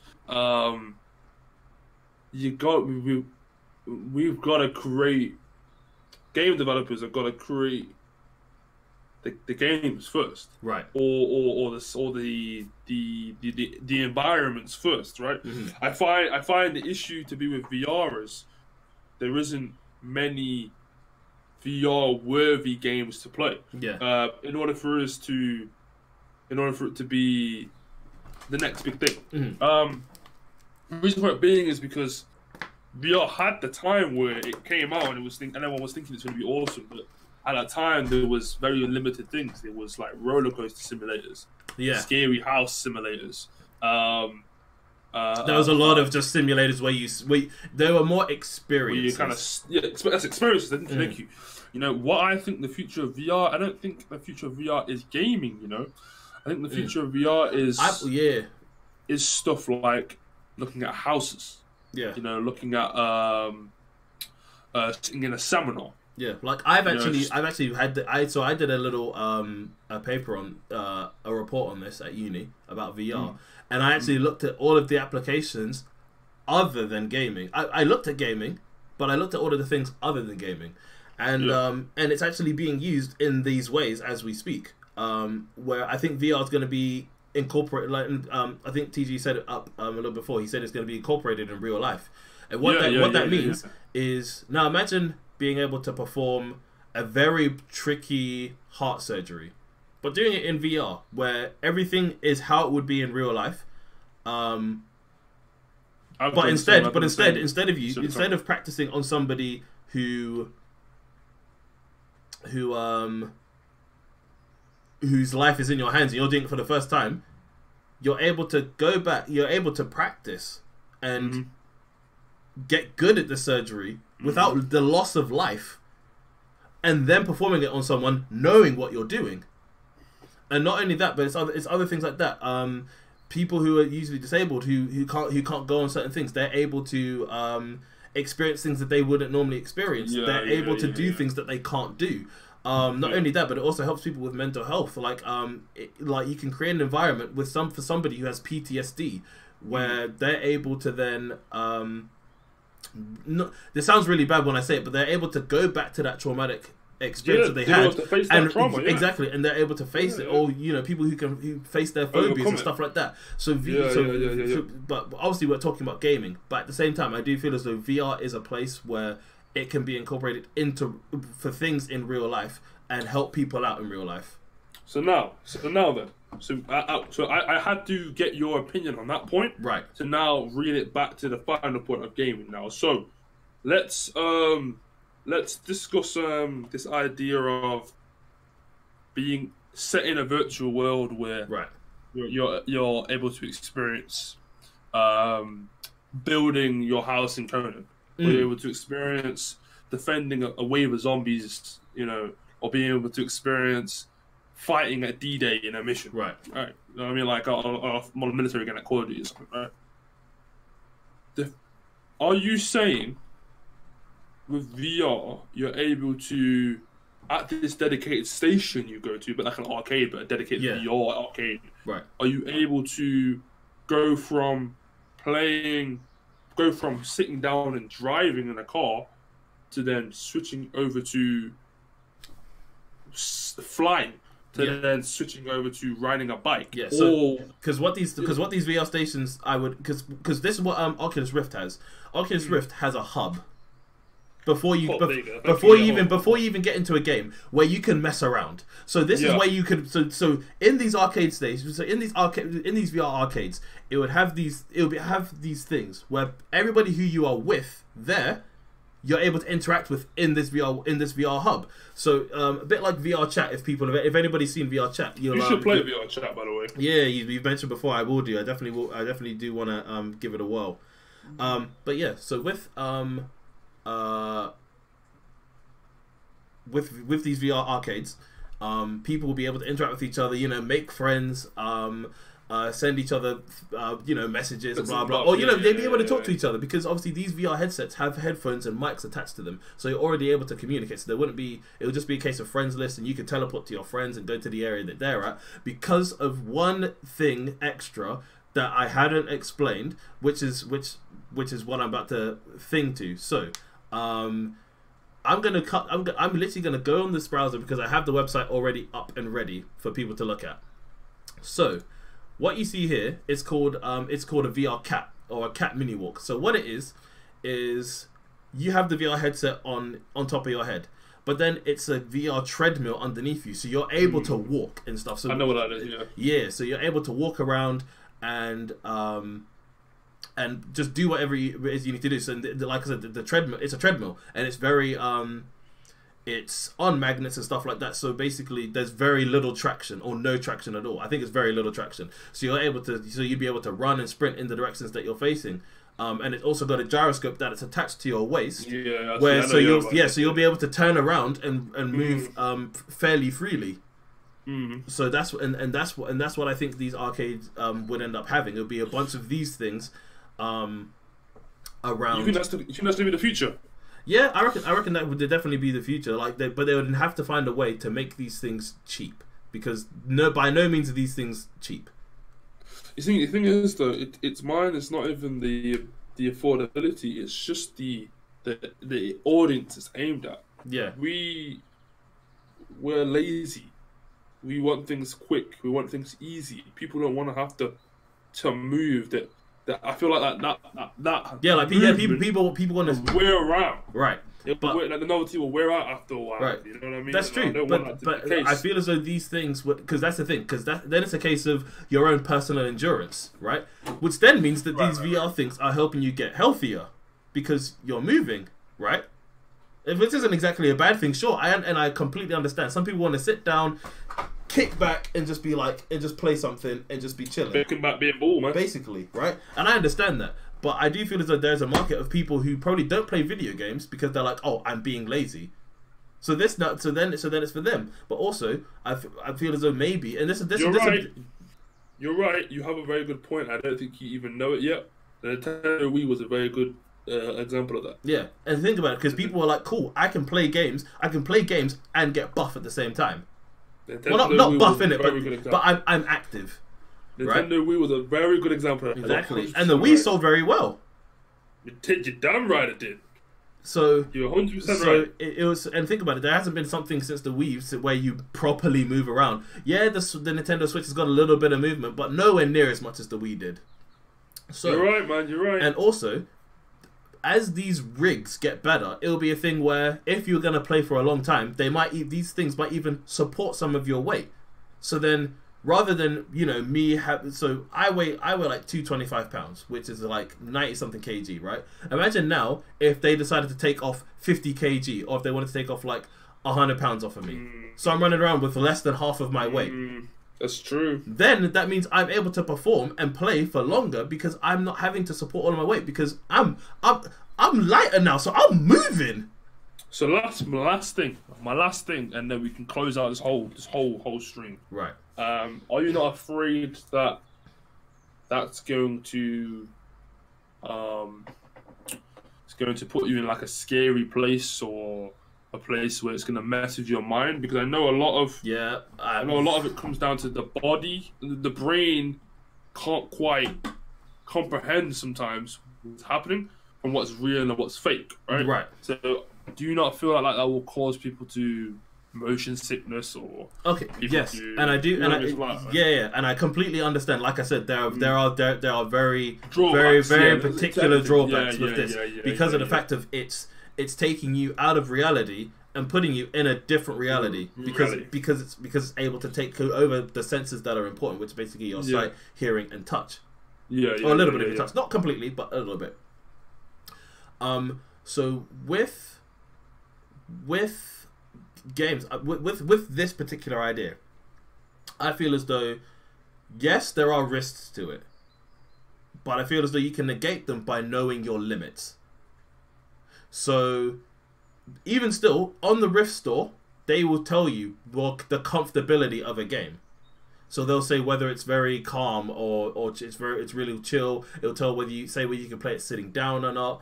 But it also will tell you whether this thing is comfortability is moderate, or you will be, because there's an experience that is for free, right, on the Rift, and the uncomfortability, I swear to Christ, it's in red, like it, because honestly, what it does to your brain is weird, because your thing for whatever is helping you balance, right?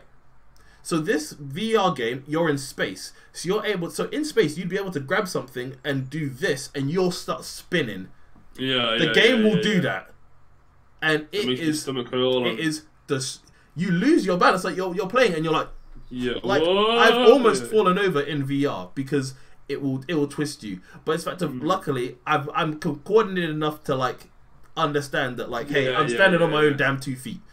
It's just a screen that's right in front of my eyes. But I still think that it has. I still think, yes, there are drawbacks, there are risks to it, and I will not deny that.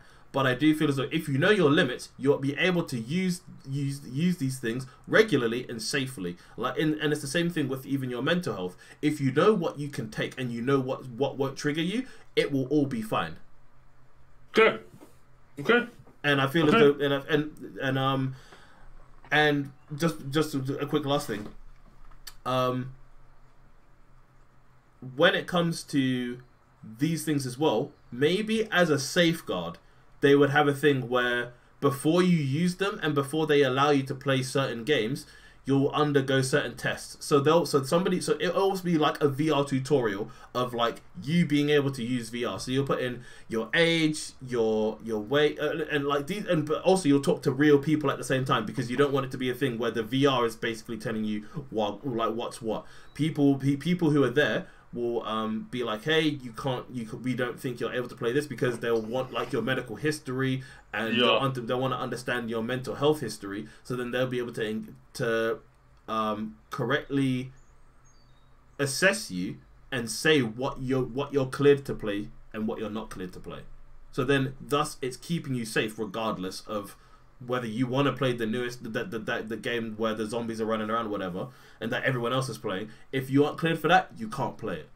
And maybe there's a thing where they can, I don't know, assess you multiple times and see how long things have been since like your last incident with whatever it is that you're suffering from. And maybe they'll be able to like put you in, but maybe they can have like, you know how there's like blood settings for games and whatever stuff like that. There'll be settings in these games where they can take that stuff out. So it's, I don't know, replaced with confetti maybe, I don't know. But like I said, there could and should be safeguarding when it comes to these things. You shouldn't just be able to hop in these things and get mentally broken because of them. There has to be safeguarding, and that's what it would be. Yes, it would be really cool to have these things, but the most important thing is preserving human life. You have to be safe. Okay. Let me read some comments. Yep, go through it. And then we'll close the stream out, man. Right, no worries, man. Welcome to the stream, Marky, by the way. Thank you for being patient. Sorry, man, we just don't like to read comments while we're streaming and while we're talking. Disrupts the flow. But we're in the comment section now, so you said you just took Calamite in Dark Souls. Hey, shout outs to you. But you said your phone has VR for YouTube. Yeah, so does mine. And you said you get motion sickness when you play VR games. You know what? I used to, not anymore. I used to get it. Yeah, I used to get it on Resident Evil 7. I live streamed and played through the whole of Resident Evil 7 in VR, and that was a lot of fun. When I first played it, it was horrifying. But now it was like yeah, yo, dude. When things are in your face. Nah. Yeah. That's the big issue, man. Things are in your face, so damn, it's tough. But I'm actually gonna play some VR after I come off this stream. I think I might. I'm gonna play some Drive Club VR because Sleep's got it in my head now, so I really want to play it. Done. Anything on your end, Sleep? You wanna? Yes. So let me scroll up a little bit. So apparently there is a AR app for IKEA. The IKEA AR app allows you to scale furniture in your room with real dimensions. And apparently Nike's also done it with shoes as well, which is dope. He also said he loves the energy. Hey fam, you know how we keep it over here. And I think he was asking, when you asked me, do I think that it's going to be damaging? He said no. And I think he was referring more to, he's saying Japanese culture is lived by the games to this day. Games have been a big part of their world. And I think games are a big part of other people's world. So I think whether it's a case of, even if it's something that might not be 100% like safe for some people, I think for the most part it would be safe, and I think people are willing to take that risk to find out. And yeah, that's basically it as well from me. I love Drive Club too, Marky, by the way. I love Drive Club as well. Alright, so look, with that being said, everybody, let's close out the stream here, man. We had a long 2.5 hours. 3 hours of discussions. It's been a roller coaster ride because I've been lagging, delaying, glitching. It's been crazy. Boy. But anyway, this has been our thoughts on Google Stadia, DLC, and microtransactions, and also our future of gaming. We probably will come back another day, another week, to talk about some other stuff. Me and Sleep are always discussing things. So, all the time. We will always bring content towards you guys if you enjoy it. Special thanks to everybody who made it to the end as well. I know it was a long one. Yeah, normally, trust me. Normally we play games, so it's very different from the norm. We just want to let you guys know that we are not just able to play games. We're also able to actually get into like the topics that are within our community. Because let's be honest, I think all of us. I think I speak for everybody. I speak for you. I speak for everybody who's subscribed. I speak for you, whoever is watching this, who's the real OG fan. after this has been streamed, because you might have missed it, we all would not be who we are without the games community. So the most we can do is talk about the things that are and get people talking and get people thinking. Because you never know. You might be the next person with the next battle royale idea, or you might be the next person who has an idea about something that needs to be shared, so then it can actually be made into reality. Because you never know. You honestly never know. We also aim and strive that we can inspire and influence different ways of thinking, right? In hopes that one day we do get big enough on YouTube where people can look back at the footage or understand that we are not just a one-dimensional. We're not just here for the idea of making a quick buck. We're not just here for this belief in, oh, it's just all a fad. We do have a lot of creative ideas, and we do hope to inspire everybody to think creative too. That's the whole point of content in the first place, of YouTube in the first place, man. And we want to do it for gaming. So, with that being said, everybody, that's really what I'm going to end up leaving it on. I'd say that's the main message to take away from what we've been talking about here. Other than the fact of what we've also just been talking about as well, just the fact of we just want to build a really good community, and we want to further the community that made us who we are. And literally, like I said, it's all about building that. And letting you all know that we're not here just because we're not here to try and get rich. Sure, if that's a byproduct, fine. But honestly, like, as long as people are down for just discuss things and be open-minded about things that and that they may not understand, that maybe they want to understand, or stuff that you might not even know you want to understand. It's just, that's what we're here for. That's what we're here for. Yeah, I agree, man. So anyway, thank you very much, everybody, for watching. I will be back later on with either some Apex Legends or some Sekiro, because I haven't really played any games today. So, so we're gonna get on that video games today. I'm gonna go and see what up, down, left, right one. We're gonna go into another Discord call in a second. But yeah, like I said, everybody on both sides. On my streams, make sure you go like, subscribe, share, comment, do all of that good stuff. If you're watching over on YouTube, make sure you come over to Twitch. That's Sleepless_Elite. Everybody who's on Twitch, make sure you go over to YouTube and go find SleeplessEliite. You will know it's me because the logos are the same. Make sure you hit me up in the socials down below. Make sure you hit up Jordan's socials down below, or PowellGuyGaming as he's called. Yes, I use his government name. My government name is unknown. Cool. I'm lying. And make sure you also subscribe to the other two who are part of our Casual Bangouts crew. That's Big Imperial and Up, Down, Left, Right. Make sure you also follow the Casual Bangouts page itself as well. That's Casual Bangouts. Make sure you also follow the Twitter and Instagram, which I'm pretty sure is just Casual Bangouts. And that's basically it. TGE, you said yes, big game energy. You know, all of that. We keep that energy high. You asked for game on streaming next. I'm not too sure. It might be Apex. It might be. Hey, you know what? Keep an eye on the Instagram. I'll let you know on that. And you keep an eye on that, and you'll know whether I'm going to stream again today. But you got anything else to say? No, I'm straight. All right, cool. Well, everybody, it's been your boy Sleep. It's been the guy Peach. Safe for being here, my G. We out. Peace.